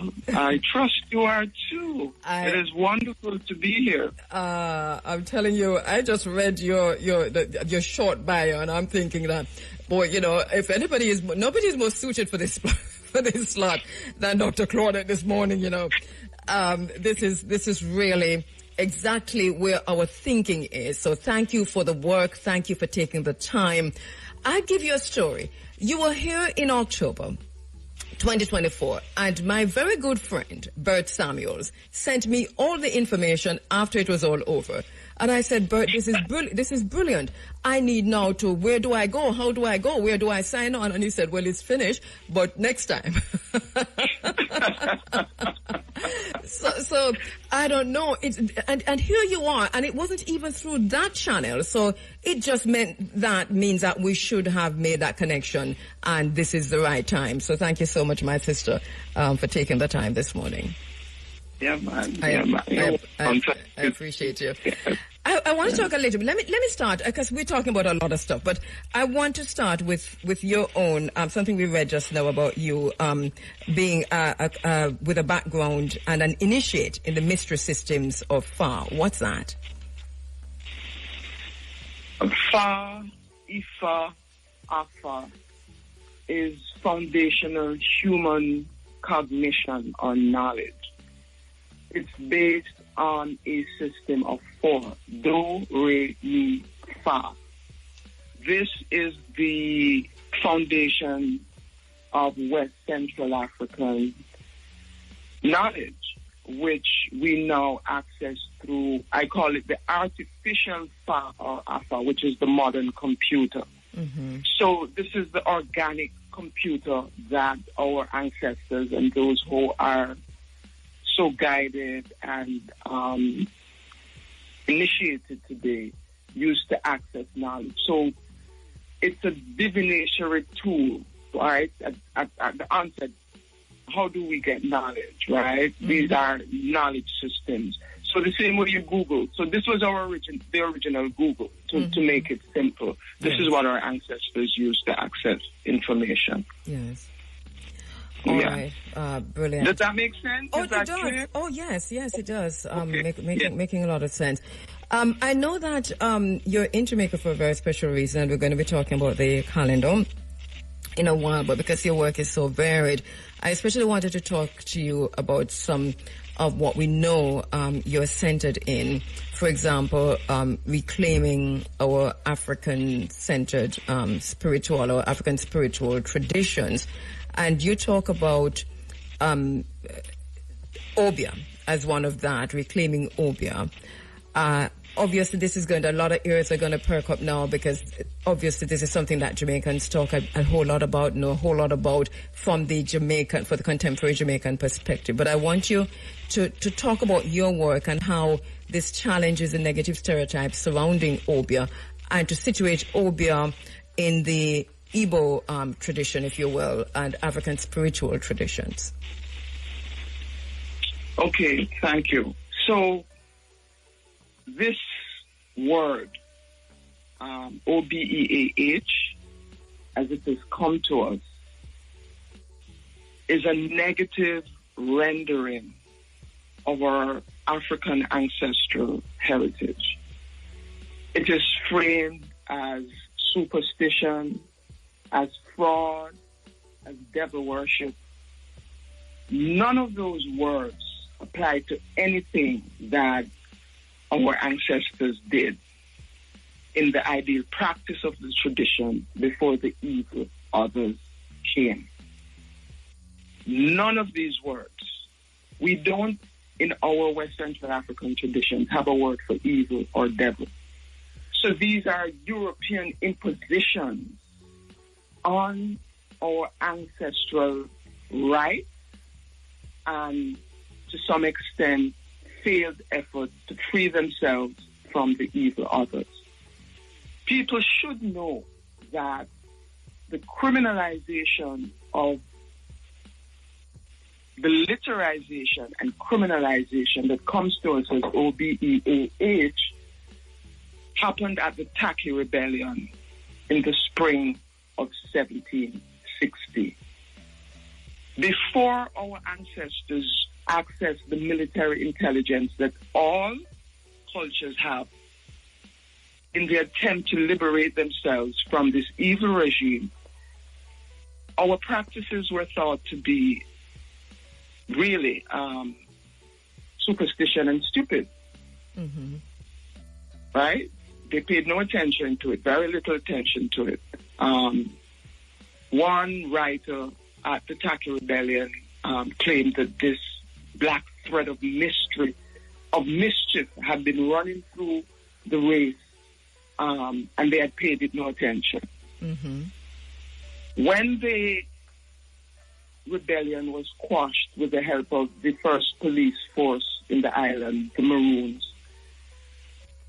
when they caught the Obia rebels and interviewed them, they got to understand that it was an Obia practitioner who was instigating, in their words, this rebellion, who really, was the commander of the rebels. My sister, I'm gonna interrupt you. Please make a note of where you are, only because I do have a very quick break. So let me do that and come back. Sure.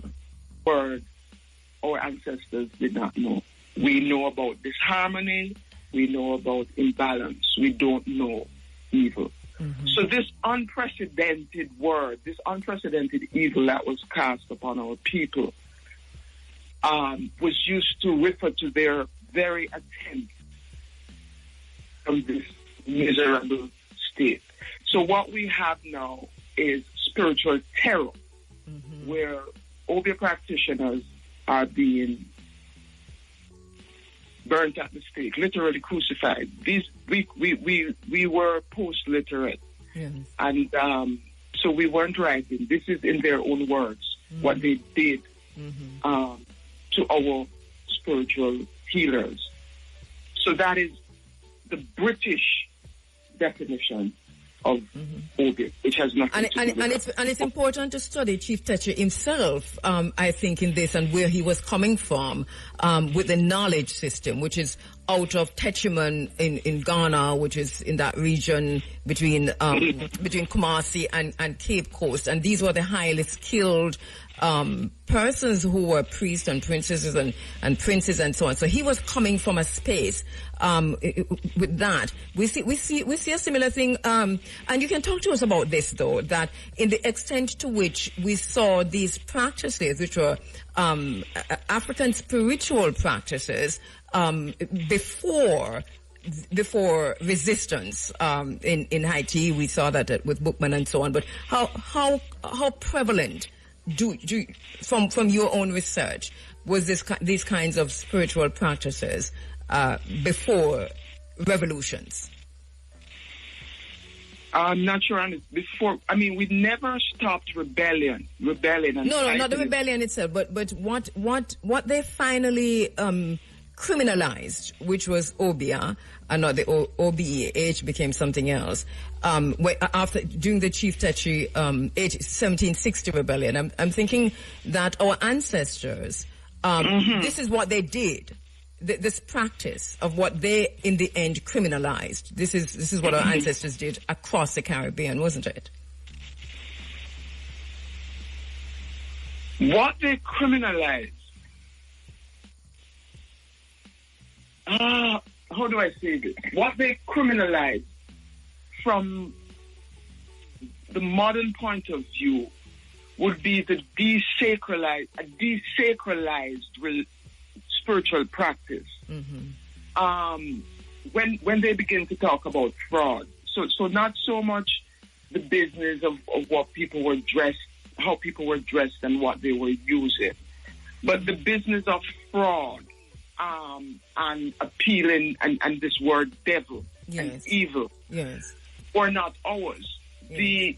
If Native Americans were jumping around with feathers to resist and to call upon Sobiako to help them in the deity of the East to help them, that would be criminalized too, because it's a form of resistance.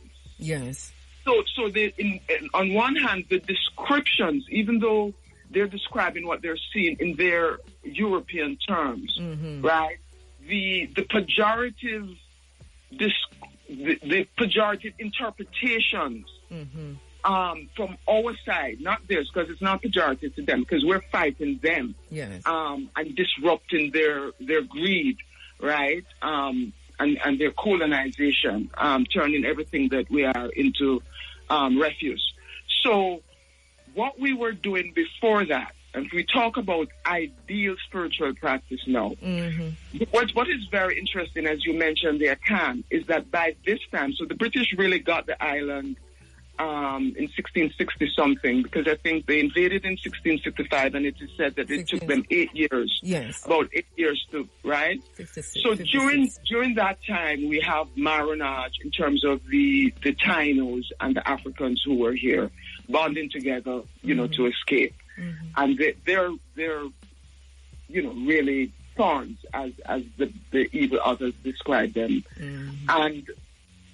And then they begin in earnest now. They said that the trade increased exponentially once the British entered it, and that they were the worst enslavers. These are other European evil others describing the British. And so you have these Africans coming in. But what is very interesting is that by 1730, the word obio begins to be used to describe all of the sacred traditions that we have. So it was almost this organic acceptance that the Akan, the Congolese, everybody who came somehow Bantu organically agreed that this word would be a word that would represent them, right? Their spiritual practice. Even though we have a Komfo, we have Dibio, we have all these different priests, to use an English word, which we're forced to, priest class coming in. Yes. So this tells us that the Igbos somehow had some form of cultural dominance or spiritual dominance, that word was the word that became used. We also know that this word existed in the Taino culture too, which was very interesting. So what we learned out of Barbados, which is one of the first quote-unquote colonies, was that the people who were doing this obio came from the Calabar coast, right? So there you have the Igbos, right?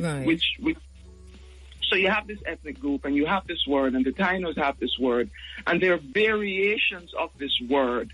And what we're calling it, this be cognate, that always in West Central African traditions speak to wisdom, and to use the English variation as, Africans spread throughout the earth. This is why in English, bibliography, right?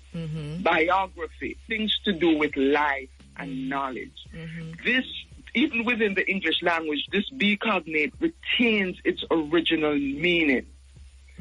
So for the Igbos, which we will use as the foundation, OBIA, which is the Igboan spelling, Obio, is an expatriate healer, an expatriate sage, an expatriate knowledge holder, an expatriate diviner. All this holistic view of life, this holistic way of life that we live, right? The Dibio, the priest, had the highest position in these societies. And so what happened is, we're told that we had apprentices being captured, because what eventually happened, as we learned, the British created wars on the continent, so that we began fighting each other. Again, unprecedented. We had our issues, but we had relative peace. Nothing like what happened when the evil others came. Mm-hmm. And so you have now, and this is something I said at the conference, this song that we get from from African Americans, Kumbaya, mm-hmm. is actually come, Obia. Mm-hmm. They're calling Obia. Someone's dying, someone's crying, someone's being beaten, they're calling on their spiritualists to come and help them. Mm-hmm. Yeah, go ahead. Yes. And so I just want to say that the expatriate Dibia, the root word is Dibia. D being master or expert, and Bia being wisdom and knowledge. Mm-hmm. But it also means the traveler. Bia is to come, mm-hmm. which implicitly means to go. Yeah. So all of these meanings are within, the word. The O represents, it's an article representing masculine, feminine, and also the it, which is neutral. Mm-hmm. So you're calling God, your chi, your energy, your spirit, whatever. Mm-hmm. You're also calling the male or female healer mm-hmm. to come mm-hmm. and heal you. So how do you see the connections between OBIA as a healing tradition, spiritual tradition out of West Africa, or Igbo spiritual? But I was asking about the connection, and obviously we'll be talking about the differences too, but OBIA and OBEAH, and how does it differ? And yes, in a sentence, the British OBEAH, OBIA, the British Obia. They desacralized a sacred tradition by criminalizing it and driving it underground. And what do you do if you're being beaten and raped and starved every day? You're going to find ways. So imagine you come over, say, as an apprentice, and you're in this unprecedented evil every minute. There's no peace, right? And you see your fellow sufferers, right? And they're calling, and you begin to help. You probably started out helping, doing the best you can, because, for example, the herbalist, which would be the Dibia Ogu, right? And we have to eat. We were being starved. You have to figure out what the herbs are and all of this, because remember, there was no doctor, mm-hmm. and there was no Jesus Christ. I need to put this in. Mm-hmm. There was no Jesus Christ for the first 100 years. So we did this. We are here today because of what our ancestors knew and were able to negotiate in that evil space that they had to exist in, right? So this thing is driven underground. What is happening in the space to our people? Somebody's in Master's house cooking. Somebody is a driver. Somebody is manning the pen, right? You get a little plot of land. You plant something on it, but your next door neighbor, his planting didn't come in, but yours, and so he steals it because he's hungry. So what I'm saying is that they created a situation of lack. Mm-hmm. The evil that they did was they created a situation of lack that forced us now to become the evil that they are. We begin to steal, we begin to fight, we begin to, all of these things that were alien to us. Mm-hmm. We're trying to figure out, imagine coming from a place where you're in line, in touch with the rhythm of the universe. These evil others said they walked the length and breadth of Africa. There was no homeless and there was nobody begging. This is their writing. And look at Africa now. They bring you into this, so you're living in paradise, mm-hmm. right? Mm-hmm. And they bring you're trying to figure out what is happening. And you still have to live. You still have to negotiate what is happening. So you get the house Negro, right, who reports every time a rebellion is being planned. They accept their fate and they tell Massa, right, so they can get some more provisions or something. You're negotiating spiritual terror. You're negotiating moral terror. And you're trying to figure it out. And you become the very thing that is described in terms of fraud and evil. You become they are the ones that create, and they've confessed to this. They've written that we know that the conditions of slavery have led the Africans to behave in this way. So this is why I said the British obeyed. They turned a way of life. Because remember, and this I can bring in the calendar here. Yeah. We didn't step outside of 7 days to 1 day. We go praise some God. We didn't have this violent image of some skinny man on a cross bleeding to save us. We didn't need to be saved. We were okay, right? And so you have Eke Ore Afo 4 days, which in West Central Africa, an ideal conception represents the 4 forces of the universe, right? Not even speaking of elements. We're saying, no, let us, use the synonym of force so that people can understand what we're doing. Yes. When your calendar is grounded in the 4 forces that govern the universe, you're safe, you're beautiful, you're in rhythm. Now they've deprived us of these primal forces, accessing daily. Today is Afro Day, which means Earth Day. So your calendar is that you're going to do some special thing because today is Earth Day. Your calendar says that you're here on Market Day, one of the 4 forces. You come in as one of the 4 forces. And you're trading. The life on Earth is an exchange of energies, complementary exchange. This notion of opposites is also alien in a way to our ideal conception. We talk about the complementarity of man and woman, the complementarity of East and West, the complementarity of... So you're thrown in this unprecedented situation where this notion of opposite, and you're black, and somebody else is white. So your very identity and your definition of yourself is wrapped up in the other. So it is within whiteness that you come to define your own Africanness. And this is, I hear you. Let me ask you this, because you talk about, when and where Jesus entered and what happened with the forced conversion and so on. Help us to by providing some historical context on how Christianity was introduced to Africa but the Caribbean in particular, and how this impacted the African spiritual practices. Okay, so it's very interesting. I want to start in, I think, the border between Westmoreland and St. Elizabeth in 1754, when Carey's German Moravian missionary came into the space. They called him Obia. They called him Obia. This is to show you what the concept, our conception of the word was. Yes. They thought this man came to help them, right? Yes. In Jamaica, we use the phrase, come to help us. Yeah. Then the man is holding him in service and massa dragging the women out of the church to rape them. Then there was something was happening, and there was a famine, and he couldn't help them. He never helped them get no additional food. They was them demoted him. This is very important for people to understand. The first Christian missionary to Jamaica was demoted. He was originally called Obia because the expectation was that he was like our people, our priest, again this English word, but let us say our priest, because he comes and he sounds okay, right?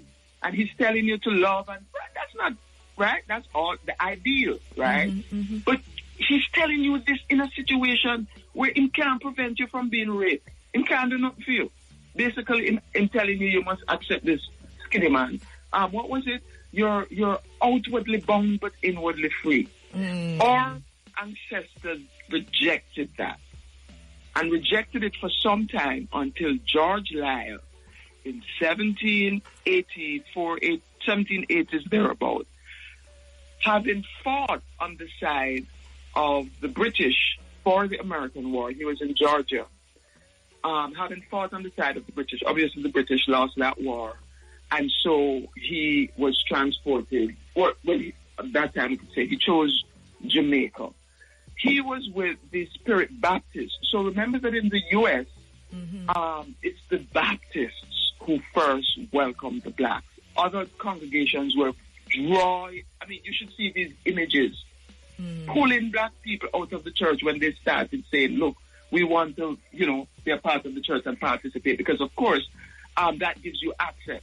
And this is what happened to our people. Let me not go there first. So George Lyle comes in I think it's 1784, and he's a Spirit Baptist. So, our people, we dance and we get possessed, and the ancestors come and we sing. And this is what the Spirit Baptists were doing. And so George Lyle, as a black man, actually Christianized Jamaica. And so this is where now you get what we call Christian nihilism in their 8 denominations of the emanation of Obia. And that's where Christian nihilism comes in. And then after Christian nihilism, in terms of Christianity, you have revival, right? So we see this kind of syncretism, which you yourself have talked about. I've done quite a bit of research on your work. Yeah. I'm standing by to read your books and the rest of your writing, but it is phenomenal what just your body of work. But you talk about this phenomenon of syncretism, where African spiritual practices blended with Christian traditions, but one wonders, to what extent can Christianity, because I know it's something that you've raised before, can Christianity be decolonized, or have we lost ourselves to the extent within this way of thinking that it's almost impossible to separate from this? Can we decolonize Christianity? Is it possible for that to happen? I don't think we need to decolonize Christianity. I think we, at this moment in our history, we need to accept that we have many different DNAs, right? The different Europeans who raped our mothers and fathers. People don't talk about that side of it. The East Indians who came later, the Chinese who came later. Within our own West Central African ethnicities. So our ancestors were forced eventually to accept this skinny bleeding man and across violent image. Well, for the first time they were living this violence, and they were told that this energy could save them. And so we do have in our ancestry this energy. People can choose. People are sovereign. They can choose which of their ancestors they want to honor. And a lot of people have chosen their European ancestry because it's easier. Foundation and the work of the foundation. So let me go there just so we can get that information in the mix that you head. You're heading this foundation. Is it Unuchi? Yeah, man, you really pronounced it right. Your ancestral memory is intact. Right intact. I cleared the space for them and them there this morning. So, all right. So tell us a little bit about the foundation, what it does, and your involvement. Yeah. So we recognize that. The epistemicide, this big word which means the killing of knowledge. Yes. This is the deliberate act of these evil others. And how just separated we were from, or we are from ourselves. And so I decided that, I would frame the work and the research and the quote unquote from the academic perspective, applied aspect of the research, knowledge reparation. We don't know what we know, as the Queen Mother said. We don't even know what we know. Because we've been so separated from our ancestral heritage. And so we say that our mission is empower and heal people through Obia, right? Yes. Which is our ideal ancestral knowledge system. And our vision is that we're going to create a world in which Afrikaner peoples know themselves. Because we don't know who we are. We don't know our power. As you just said, our lens is now this quote-unquote white, these stereotypes, these constructs that have nothing to do with human living in any positive way. And we say that we're respelling Obia. And what that means is we're saying we would like you to abandon this particular vision, approach, this Eurocentric approach to your African ancestry, and to adopt something that spells correctly, that spells harmony, that spells love, that spells beauty. The Igbo word for human being is madu, a thing of beauty. So you're not born in sin and iniquity. That maybe some other people are, but we're not born in sin and iniquity. We're born. Yeah, we're not depend what them depend. I just love that. Maybe some other people are. Yes, but we're not depend that. If people want to conceive of themselves such, they're sovereign. Go ahead. If you're working for your life. So really what we're saying is we're making these knowledge systems. These are knowledge systems. These are primal architectural knowledge systems that govern how we really live in rhythm with the earth. And we want to make this available to our people. Even our people on the continent, of course, they went over there to kill the root. But as far as they can, they can't, because the root is above and below. And this is an esoteric concept. And so we want to make and this is why we say Afrikaner. If you want to claim your Africanness, whether you live on the continent, West Central, or, anywhere on the continent, if you want to access these systems, this is a way you can access them. If you want to learn what was so great and positive about our people, come here. This is the architecture of knowledge, the calendar, a way of life. This is how we used to live in concert with the forces of the universe. The Igbo say we're here on the earth on market day, right? Eke Oria, Afo Unko, which is to say we're here, we come with these forces. And our journey, this is very interesting, is to become our best self. What we take on this human form to see how we can be human. So there has to be an understanding. There's a need at the outset to first understand who we are. Yes. We're not here to worship Jesus Christ. There's no heaven. There's no... This nonsense. And I want you to expound upon that. But in the Igbo knowledge system that we can all access, who then are we in terms of our composition? Because you reference that we understand why we are here and the form that we're inhabiting. Yes. And so one way of doing that is to say chi na eke, the self, the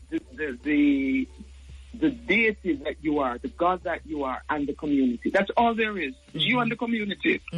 Just in the same way that Obia is, you either coming or going, right? I come onto this program, I'm going, come up. We're not doing anything else. We come and we go. Right? Yes. So it's just basic, right? It's right there in front of us, but we've been denied it by this nonsense. So you come in as Madu, a thing of beauty. We know that we come, we're just going to call it Spirit Land, right? And we're here for a time. And what is interesting, says we come with music, right? So this is our ancestral heritage. And we're going to go back with music, right? We'd love this to be explored at another time. But we come in and as an individual living in a community.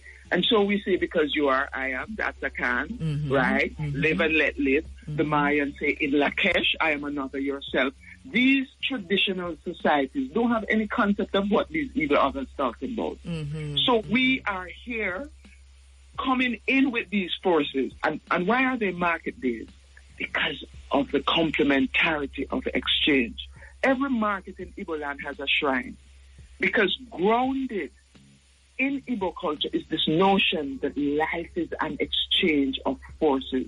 The optimal exchange between East is West. The optimal exchange between North is South. We don't see them as opposites. They're complementary, right?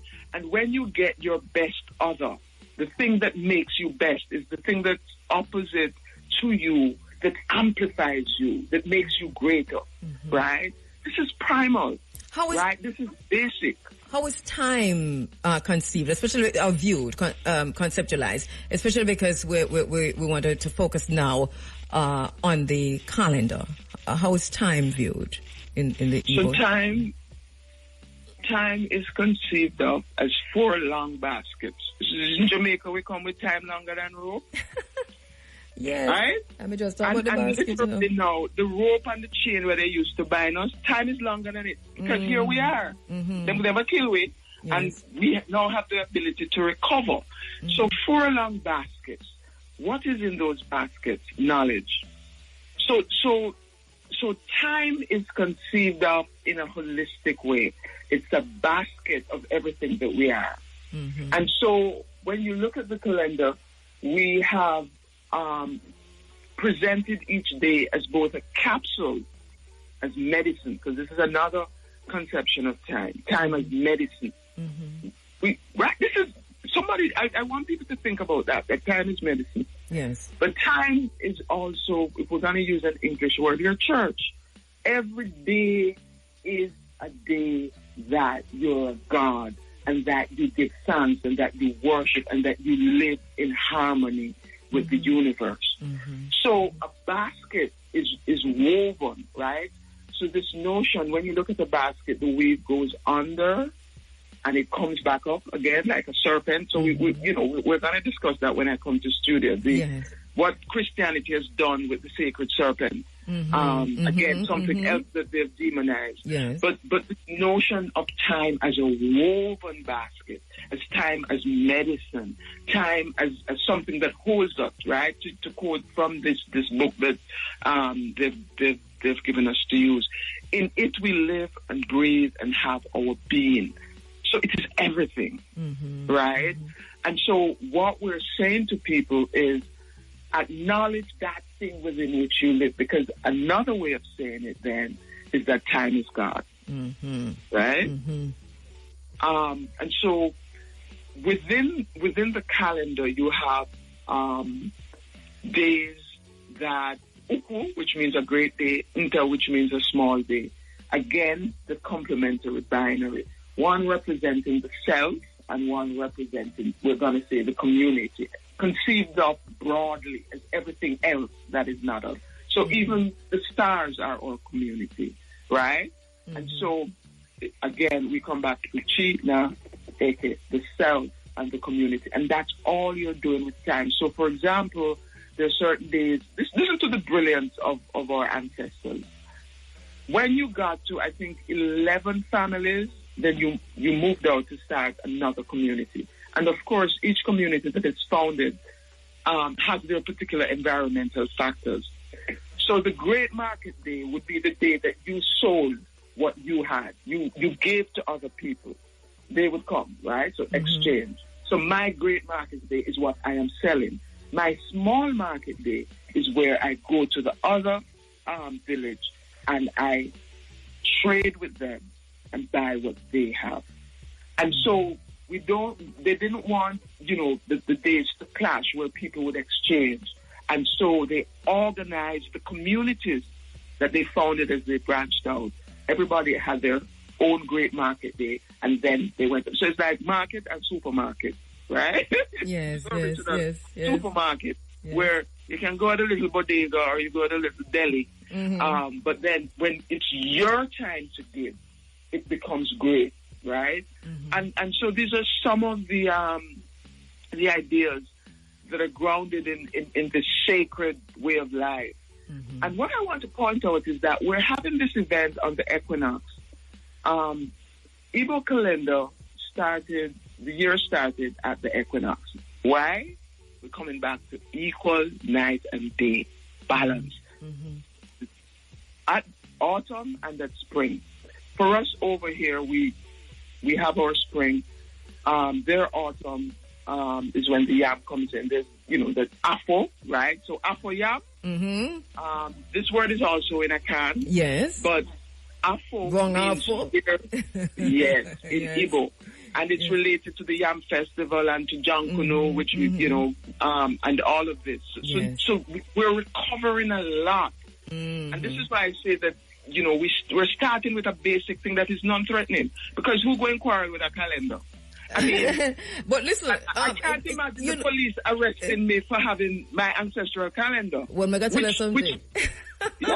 I got into a very serious quarrel with AI. Like, very serious quarrel. Like, AI tell me off properly because I'm asking if 12 months in a year, months with 31 days, months with 30 days, months with 28 and 29 days, then some days missing. At least a day is missing or 2 days missing.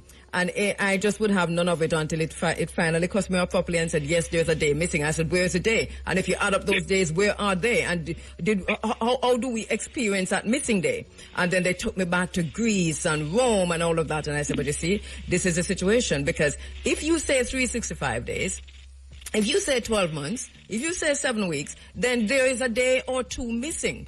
And how do we experience that day? I know that in our African spiritual traditions, and I suppose even in the Igbo calendar, we would have accounted for every single day.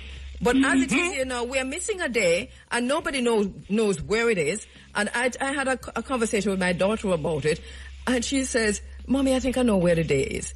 And I said, where is it? And she said, I think we sleep through it.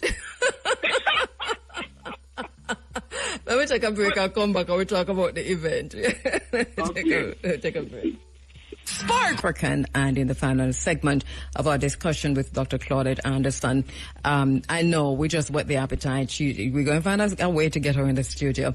But you can also see her at the Institute of Jamaica Lecture Hall. Tell us about that event, what will be happening there, and when, Dr. Claudette. Yes, so it's this Thursday from 9 to 2. We will be presenting 3 time technologies. The calendar itself, a 13-month, 28-day calendar, which incorporates the forces, it incorporates the Nsibidi language, one of our first African languages. Ideographs, remember me saying we were post-literate. We figured out that this Volipa writing, we dispensed with that long time. So this literacy that we're forced into is actually a regression. We're presenting Nsibidi, we're presenting the Oja. I think if you had attended the Obia conference, you would have been treated to the primal sounds of Igbo classical music, which is a flute in English, which we call the Oja. These primal tones are different from the do, re, mi, fa, sol, la, si, do in a way that we have now. My head is racing. I'm getting a whole lot of goosebumps and all kinds of stuff. Because I was at a conference, and my favorite instrument is a flute, and if I hear the flute, I'm all over the place. And I just heard you saying that, and I'm thinking, okay, ancestral connection. The conference you're talking about was where? I know I interrupt you, but we'll come back. Yeah, man. It was in October. You can get it on that the 2024 conference. YouTube. Oh, yes, last year. Yes, the one that Bird told me about. Okay, good. Yeah. Right, yes. We brought in an Oja player from Nigeria under duress because I had written that he was coming to an Obia conference and they wouldn't give him the visa. Oh goodness. That's a whole other discourse about 10-point reparation plan and nothing being done to implement the plan so that we can actually have the exchange between us and our motherland. But we just had a minister of government, I think it was yesterday or the day before, who came out and said in response to an uproar on the island, I don't know if you've caught wind of it, about working 7 days, the tax office opening on Saturdays, and the Seventh-day Adventists and the Seventh-day Church of God, they've come out to say, well, I hope that this doesn't affect the Christians who are Seventh-day Adventists or Seventh-day, and the minister has responded to say they respect every religion on the island, and so they'll ensure that it doesn't impact Seventh-day Adventists. But obviously they don't. It is really just the Europeanized Western religions they're talking about. They're not talking about African spiritual traditions at all. At all. So I'm saying they have chosen, right, their European ancestry. And we now have to insist on our African ancestry, being recognized too. There's no way we can go into a republic without they just need to throw away all those British laws. If we're talking about sovereignty, and yes, we're digressing, but it's an important point you're making. You cannot, how can you go into changing the political sphere of the country, claiming that you're departing from the British system, and you have all of the British laws? Well, which includes the demonization of your African ancestry. This thing cannot obtain. It cannot. My sister. And that is something that we're going to catch it right there. So again, because we have to come back to that also. But it's a brilliant point you're making. So there's just so much to know, and we need people like you in the conversation on constitutional reform. You know, I had a discussion with the minister a few Sundays ago. She was in studio, and this very same question of Obia came up. You know, it's a very interesting thing, and so people like you are people that they need to be reaching out to for you know, if it's just the history of it. You have Diane, I think Dr. Diane, Diaketi Diane Stewart has also written a book called 3 Eyes for the Journey. I don't know if you know her. Yes. Yeah, man. She was my advisor.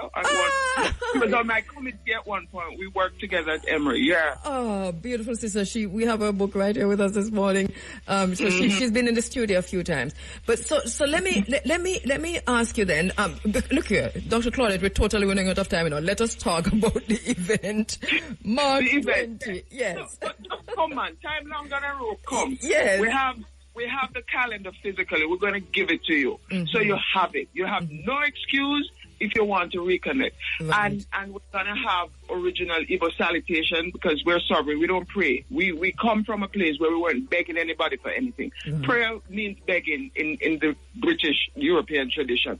We affirm. Yes, right? Yes. So we have the prayer that's related to the calendar. We have an app, okay? For those, you know, you always have your phone, and so you just click it and you know what date is, and you're able to affirm yourself in that force, in that energy of the day. Yes. And beautifully, we've partnered with a Dibia who, well, actually he's Obia because he's expat. He lives in Spain. Odinala Institute, where they teach Igbo culture, and they have made a watch. First ever Igbo watch. And so we're going to give away one because this is expensive stuff. So how is this Igbo watch different from the other watch? Because it looked to me like, first one, I listened to you with the calendar and I hear you, I say, well, it looked like Igbo did find the missing day a long time. And then now, I heard you just now talk about the watch, which means this is time now. So what's different about it? Well, it's oriented they're calling anti-clockwise. So we're talking about the greater wheel, right? Again, higher consciousness. Yes. So they call it Igbo clockwise, which is the direction in which in which the Earth is actually, you know, going around that Zodiacal. I'm giving you the Igbo word. They tell us that the word zodiac comes from some other people. The Igbo word is Zodiacal. And so we're reclaiming some of that language too. They've elided us out of history. Like, we don't exist. Everything, you know, is Egypt and Latin. And so we're reclaiming some of that linguistic tradition. So it's Igbo clockwise as per the Zodiacal. We have Igbo national colors. It's right-hand wear, downward oriented. It has a pyramidal circumference. We're talking again about time. 36 pyramids below, 36 pyramids above, to represent that space in which we live. Again, we have the Nsibidi language, the Chi at the center. Again, you know, Igbo, this word is quite complex, but at the scientific level, let me put it that way, it refers to atoms. So again, Egypt, atom, in Igbo, Otu, Atu, all of these words that come to us. Nobody's going to tell you that atom is African, right? It comes from somewhere. We're reclaiming, we have to reclaim this knowledge reparation. People must know that we have contributed so much to human civilization. The reason we're still human, because if we were really angry, this place would blow up. But we recognize that we're responsible. Africans are responsible. We consider ourselves responsible for life on Earth because we were the first peoples. The infinity symbol at the 12 o'clock, it's circadian grounded, and there's solar tracking, so you know by the long and shorthand the position of the sun. And so these are some of the basic differences that have been inscribed in the watch, so that people can remember that this is the way we used to live. So, the day, how will it? What will the day look like? We start with Igbo music. We give a brief overview of the relevance of Igbo to the Jamaican space in terms of the culture. We kind of give an overview. I suppose some people would say Igbo retentions, etc. And then I think we have drumming. We have Kumina drumming, Linville, and the African Descendants coming to do some drumming for us. We'll have flute music to start at the beginning. Then we have some poetry reading. We're bringing a child in to just participate with us. That's always important. We would love if schools would come. Yes. But we know the situation in Jamaica. Yeah. I think it's mock exams for the older ones, for some of them.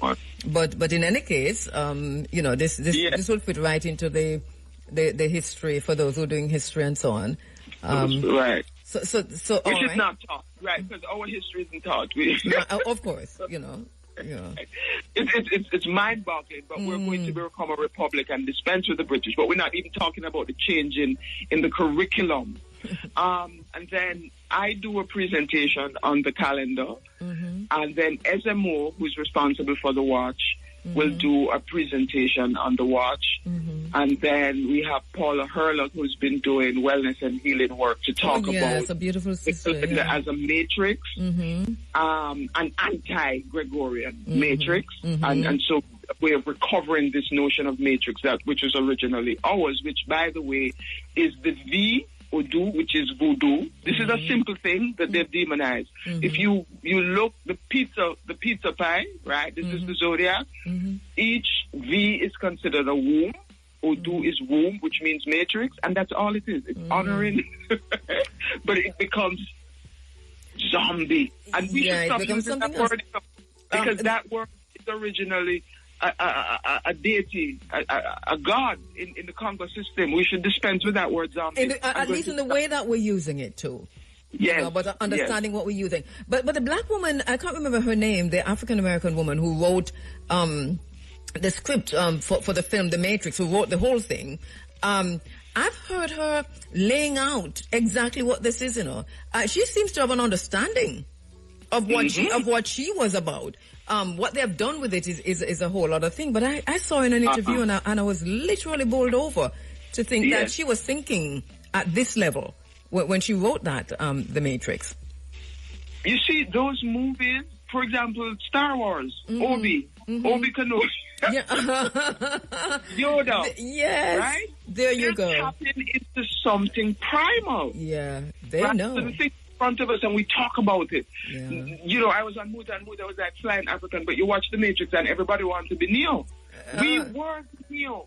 We don't do it as much anymore. This is the point I'm making. Yeah. You can accept it in cartoons and superheroes in cartoons, but our superheroes are demonized. Of course, yes. It's a lot of recovery that we have to do, Yes. We accepted Black Panther because it came to us the way it came to us, and everybody was talking about Wakanda for a while. Yes. But any which way, that we have to learn. We must learn. So let it come.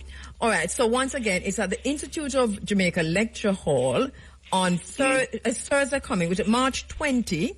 20th, the equinox. Yeah. Right. And from 9 a.m. 9 to 2. To 2 p.m. So get there early. But country people need to leave out quick because country people need to leave out around 6 because the traffic, So to get there by 9. I think they're recommending that you park up by Hero Circle and walk down. Okay. Okay. No parking. But we're going to have also as giveaways a mouse pad, as I said, the salutation and we'll have some authentic time technologies for people to take home and begin the covering because the notion is you repair yourself. Yes. We don't want no money. Them can keep their money. If they want to use the money that they get, if they will ever get any from these evil others. We want direct flights from the continent to the Caribbean. That's all. Well, one thing, if we don't take anything from you today, we're taking the term the evil others. We're running with it. Yes. We're running with it. Running with it. My sister, thank you so much. This was really a soul feast, this kind of conversation, really at the soul and the spirit level. So thank you so much for that. I look forward to you being in the studio anytime soon. Good morning, Fufie, my sister. Long time I don't see you. We'll come in the studio and dance and sing. But anything else we need to know? Any quick thing before you go? One final thing? No, not on the top of my tongue now. Okay. Knowledge reparation. Come know about yourself. Let us begin the journey of real reparation, which is that we first deal with our chi, and then we can fix the community. But we have to fix ourselves before we fix the community. All right. Or that's what I'm saying. So come and recover some of what has been denied us. Yes. And be proud Africans. Thank you so much, my sister. Thank you so much. And thank you for today. I look forward to our next meeting. Yes. We're going to have to arrange for you to be right here in the studio. Okay. Thank you so much. It's a complete quote. Imitation is the sincerest form of flattery that mediocrity can pay to greatness. Ones who stole, by the way, and this is just by the way, I think they're the same ones who stole blood is thicker than water, because that is not the entire quotation. The entire quotation is that the covenant of the blood is thicker than the water of the womb. The covenant of the blood is thicker than the water of the womb. So you see, you then change up your two things. Themselves. Narcissists do it. Anyway, so the imitators, they've taken everything. At the end of the day, them can't find a day. If you take a lie, I tell you, check it out. There's a day that is missing, right, from the calendar. You check it out, right? You try and do the calculations. Start with the 365 days, right, and the 7 days per week, and then see what you get. You have 7 months time, 31 days. Then you have 4 months time, 30 days, and you have February 28, 29, that no matter one way or the other. So when you add it up, what do you get? Because if you get caught up in the leap year thing, remember a leap year is every 4 years. So you're still missing a day. What about when you don't have a leap year? So there is a day that is missing and they don't know where it is. They say that it is hidden, it is unaccounted for in the calendar. And they twist themselves into a pretzel to try and explain it to you, but there's no way to explain that missing day. Apart from the fact that somebody win a war and decide I'm going to change a calendar. And then somebody else win the war and decide I'm going to change it again. And every time them do it, them just start from a time. And so everything, that's why we said time is an illusion. Ethiopia might be the closest thing right now to what time it really is, what year it is, and Ethiopia seemed to have accounted for that day. And we're listening to our sister just now with the Igbo talking to us about Dr. Claudette, talking to us about the Igbo calendar, and they seem to also, the Igbo people, which is our people, we seem to have also accounted for the day. I know that the people I identify with, which is the Bantu people, that we account for the day very well. Because we come from before the Jebusites. And I'm not talking about... I just have 3 minutes. I can't spend too much time talking about the Jebusites right now. But I know a lot of you are going to think that we're locking ourselves into the biblical account of who the Jebusites are. It's mentioned in the writings that made their way into the Bible. But the Jebusites are the first people to inhabit that whole area, which was one land. That included the land that is now called Israel, included land that called Palestine, included land that called Africa, included land that called Asia. Pizza that at least. Talking about that, Donald Trump is bombing Yemen. And there are many reasons for this. I know I have just 2 minutes. But there are many reasons why Yemen is being bombed, right? Because Yemen has been quiet for the most part, right? If you notice that Yemen hasn't been saying anything much, and Yemen has been doing what they have been doing, under the quiet and so on, but not anything to write home about. But now we are seeing a massacre in Yemen. They're not showing the pictures, but there's a massacre underway in Yemen. And this is coming on the heels of Iran, China, and Russia meeting just a few days ago and declaring that Iran's nuclear program must continue. Then we had the U.S. Secretary of State meeting with Arab leaders and having those Arab leaders with the U.S. reiterating their mutual relationships.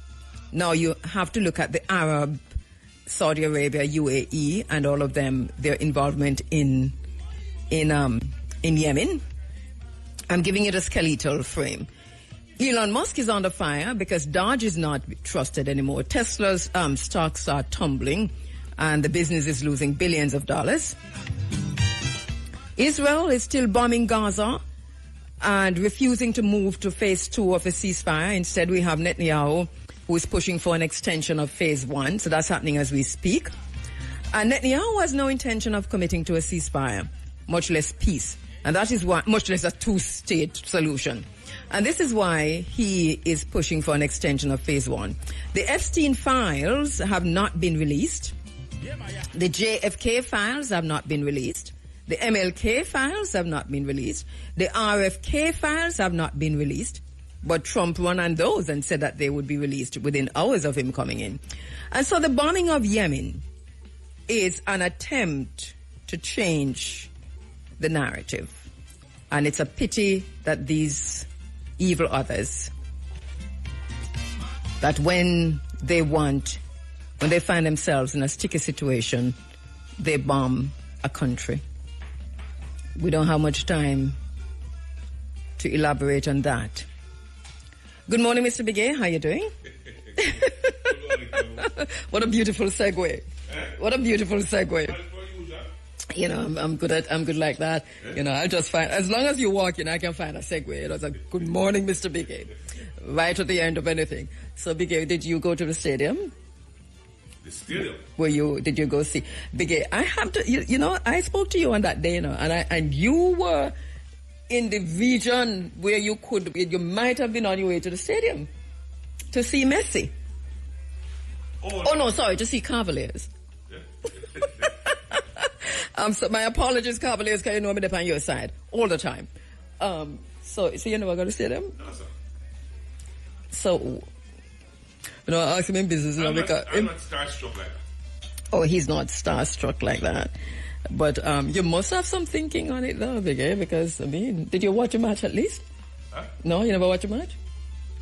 No. Did you at least see the match? No, I didn't watch it. No, you never said. My only observation is the one I shared with you. And I don't necessarily want to hear it in the public at this point. Okay. No, but me nearly said it. I went very close. So I can just remind, maybe grab the microphone. So I can just remind the listeners that I spoke about this thing this morning, and I talked about, who went to meet Messi at the airport. And, the mic is on, Bigay? I don't know. Or is it 4? Is which one of them? Oh, a guest. Okay. Yeah. Oh, that's on. Right. So, right. So I spoke about who went to meet Messi at the airport, and I talk about, the T-shirt that could have had the picture of Manley or Siago or the other Manley and Bustamante, but instead it had the picture of Bob Marley, which to me is saying a whole lot about cultural appropriation. Because we talk about cultural appropriation only when we talk about white people using black people things. But the way the government and the ministry use Bob Marley, it's a shame, man, I think. No? It has always, to me, been a love-hate situation between politicians and artists. It is symbiotic. It goes both ways. Mm-hmm. They use each other at their convenience. But Bob Marley not there for use nobody. Well, they're using him over and over to make political points. And I'm saying not necessarily whether the artist in question can use them back. They just use the industry and whichever aspect of the industry that they can use. So where's the reciprocity? Because if you're going to hold Bob Marley up to the standard of being the highest for you, is a high standard, because you have gone yourself to the airport to meet the player who is arguably the most famous athlete in the world. Mm-hmm. And you've gone and you've taken all the pictures and so on, and you're holding up a picture of a T-shirt with Bob Marley on it. I know you don't. Both of us have talked about the T-shirt, and you thought that the T-shirt could be a little bit more. You thought the material was standard level, and it could be above standard. And let's put it mildly. Yeah. Yes, because I don't know if you want me to say it, You take the T-shirt. And that's putting it mildly. But can we fast forward? Yeah, fast forward. Yeah, go ahead. No, you see, politicians consecutive politicians over the years, they lambast the industry when it is convenient and then laud it at appropriate times. The industry at the other end, it is fodder for their music. The government is fodder for their music. But yet, when the government chooses to award these artists, they all put on their nice suits and walk up and bow. So it is a symbiotic relationship. It's a love-hate relationship. But Bob Marley is dead. And I am saying, KABU, it is not directed at any particular musician, alive or dead. But why you never carry a T-shirt with somebody else alive on it then? Why Bob Marley? It is because of who Bob Marley is. Of course. So it's and we see the same thing from the tourism industry. It is Bob Marley's image that carries the tourism industry. It is, and make no joke about it. Bob Marley is the most famous. No, but it's the most famous Jamaican. All right. So I guess it is. Is he iconic? Is he a hero, or should he be made? We did have this. Both of us were a big part of. We started that actually. Make Bob Marley a national hero, and Rita Marley was a part of that. Nana Rita Marley, and then she had called me to say she'd had a discussion with the family. They talked about it, and they felt that if he was made a national hero, that they would treat Bob in the way that they're treating Marcus Garvey, Malamo. So she didn't want that, right? So so we started the drive. We had a 6-month drive on it, make Bob Marley a national hero. But at the same time, his name has come up again, right? To be made a national hero. And they've had committees that have met with Bob Marley's name, a committee set up by government to name national heroes, and they rejected Bob Marley on the grounds, one of the grounds, that him have too much picnic, him have too much woman. These are the grounds on which they're rejecting him now. He smoke ganja. That is unfortunate. But what needs to be clear and needs to be defined or redefined, it is the criteria by which we award our national heroes? Is the traditional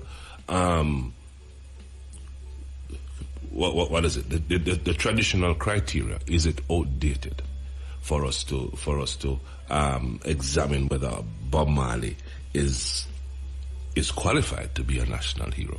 Do we need to revisit the definition and the criteria for that, or is it that? I think they have already done that.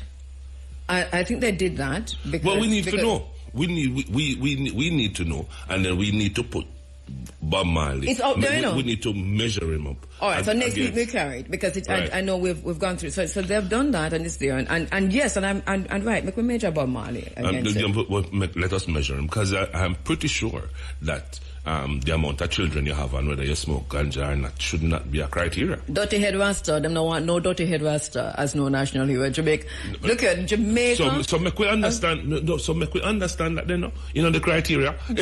so let him. So do not give Messi a shirt with Bob Marley and take Bob Marley off on a tourism image. Right. Allow the man alone. And then you have this boy named Charles III who just no. This is what I am. This is who just now do a playlist. And a Bob Marley pan it. Burn that! No, sorry. No, I don't even know which playlist you're talking about. I will go and search. Apple playlist. Charles III. Or Charles III. He made a playlist. Do you mean the TURD? Yeah. Bob Marley is... Why are you going around spelling things? I know you're right in the beginning, but... No, I know. You see, I know it didn't go over my head, you know. But I just want to ensure that and that's why we can't take with you, it never go over the head.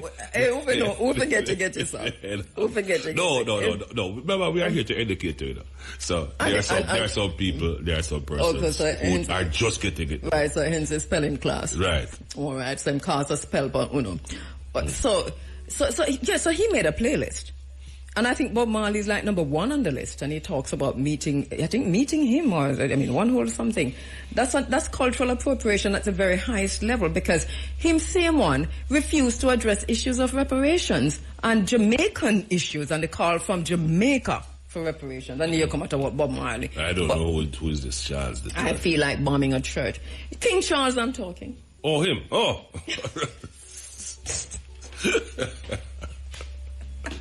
Oh no, I saw it. I saw it. No, I did. That I did see, and I figure it was ridiculous as well. Boy, we've been trotting on the wine press far too long, don't it? We'll tell you, man, we bail. So anyway, so you never go to the stadium.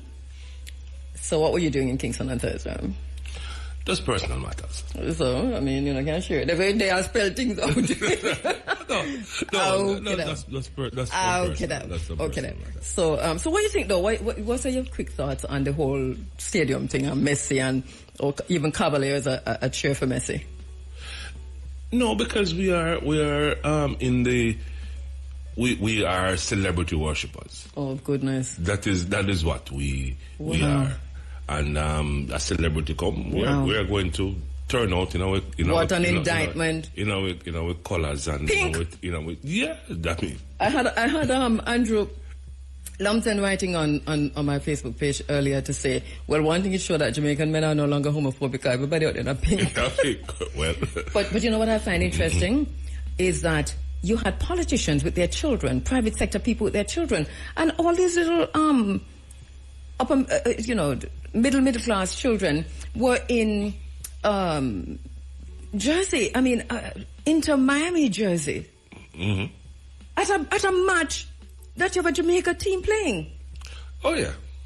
So what kind of message are you're sending to the children? That is the power of marketing. So Cavalier market the whole thing. You mean the global marketing of? Yeah. Mm-mm. Oh man, but Inter Miami is not like market; it is just Messi. Well, he certainly is the face of Inter Miami. Anywhere Messi go, that is the side that the people are going to cheer for. Boy, Messi is a brand. He's the brand. I know he's a brand, and he's a massive brand. And he's a bigger brand than everything else. Than everything else. But after a while, man, the match I play now, and Cavaliers I mean, I watched it. They played better than the Reggae Boys. I can say that. I can say that because I don't like me. What's the score if we go to tomorrow? Robert might need as a special guest. Yeah. So Robert call me. Yeah. So I'm going to watch a match on ESPN. Right. So, no man, them play a solid game. Like you watch, when you watch a Reggae Boys, they just get up and left it. I say, goodness gracious, from Captain Gun. But no man, they did very well. Them play good and them make me feel good. So it's a pity that it happened the way it did. Okay, I certainly didn't get a chance to watch it. But Biggie, something that I noticed, and let me just ask you your opinion on it. Online now on social media, every single outlet, influencer who depends sporting thing, sport channels, everybody talking about how beautiful the Jamaican crowd is and how great the Jamaican football fans are. And so, yeah, man, Jamaica getting a big thing out there of being like the best because of how we... Best audience? Audience because of how we cheered for Messi. Really? At the expense of Cavaliers, yeah? It's all positive. it's all positive. What do you think about that? No, that is, I find that ridiculous, to be honest with you. Okay. But as I say, we are celebrity worshippers. It is the bigger name and the most popular name and the star-studded nature of the brand.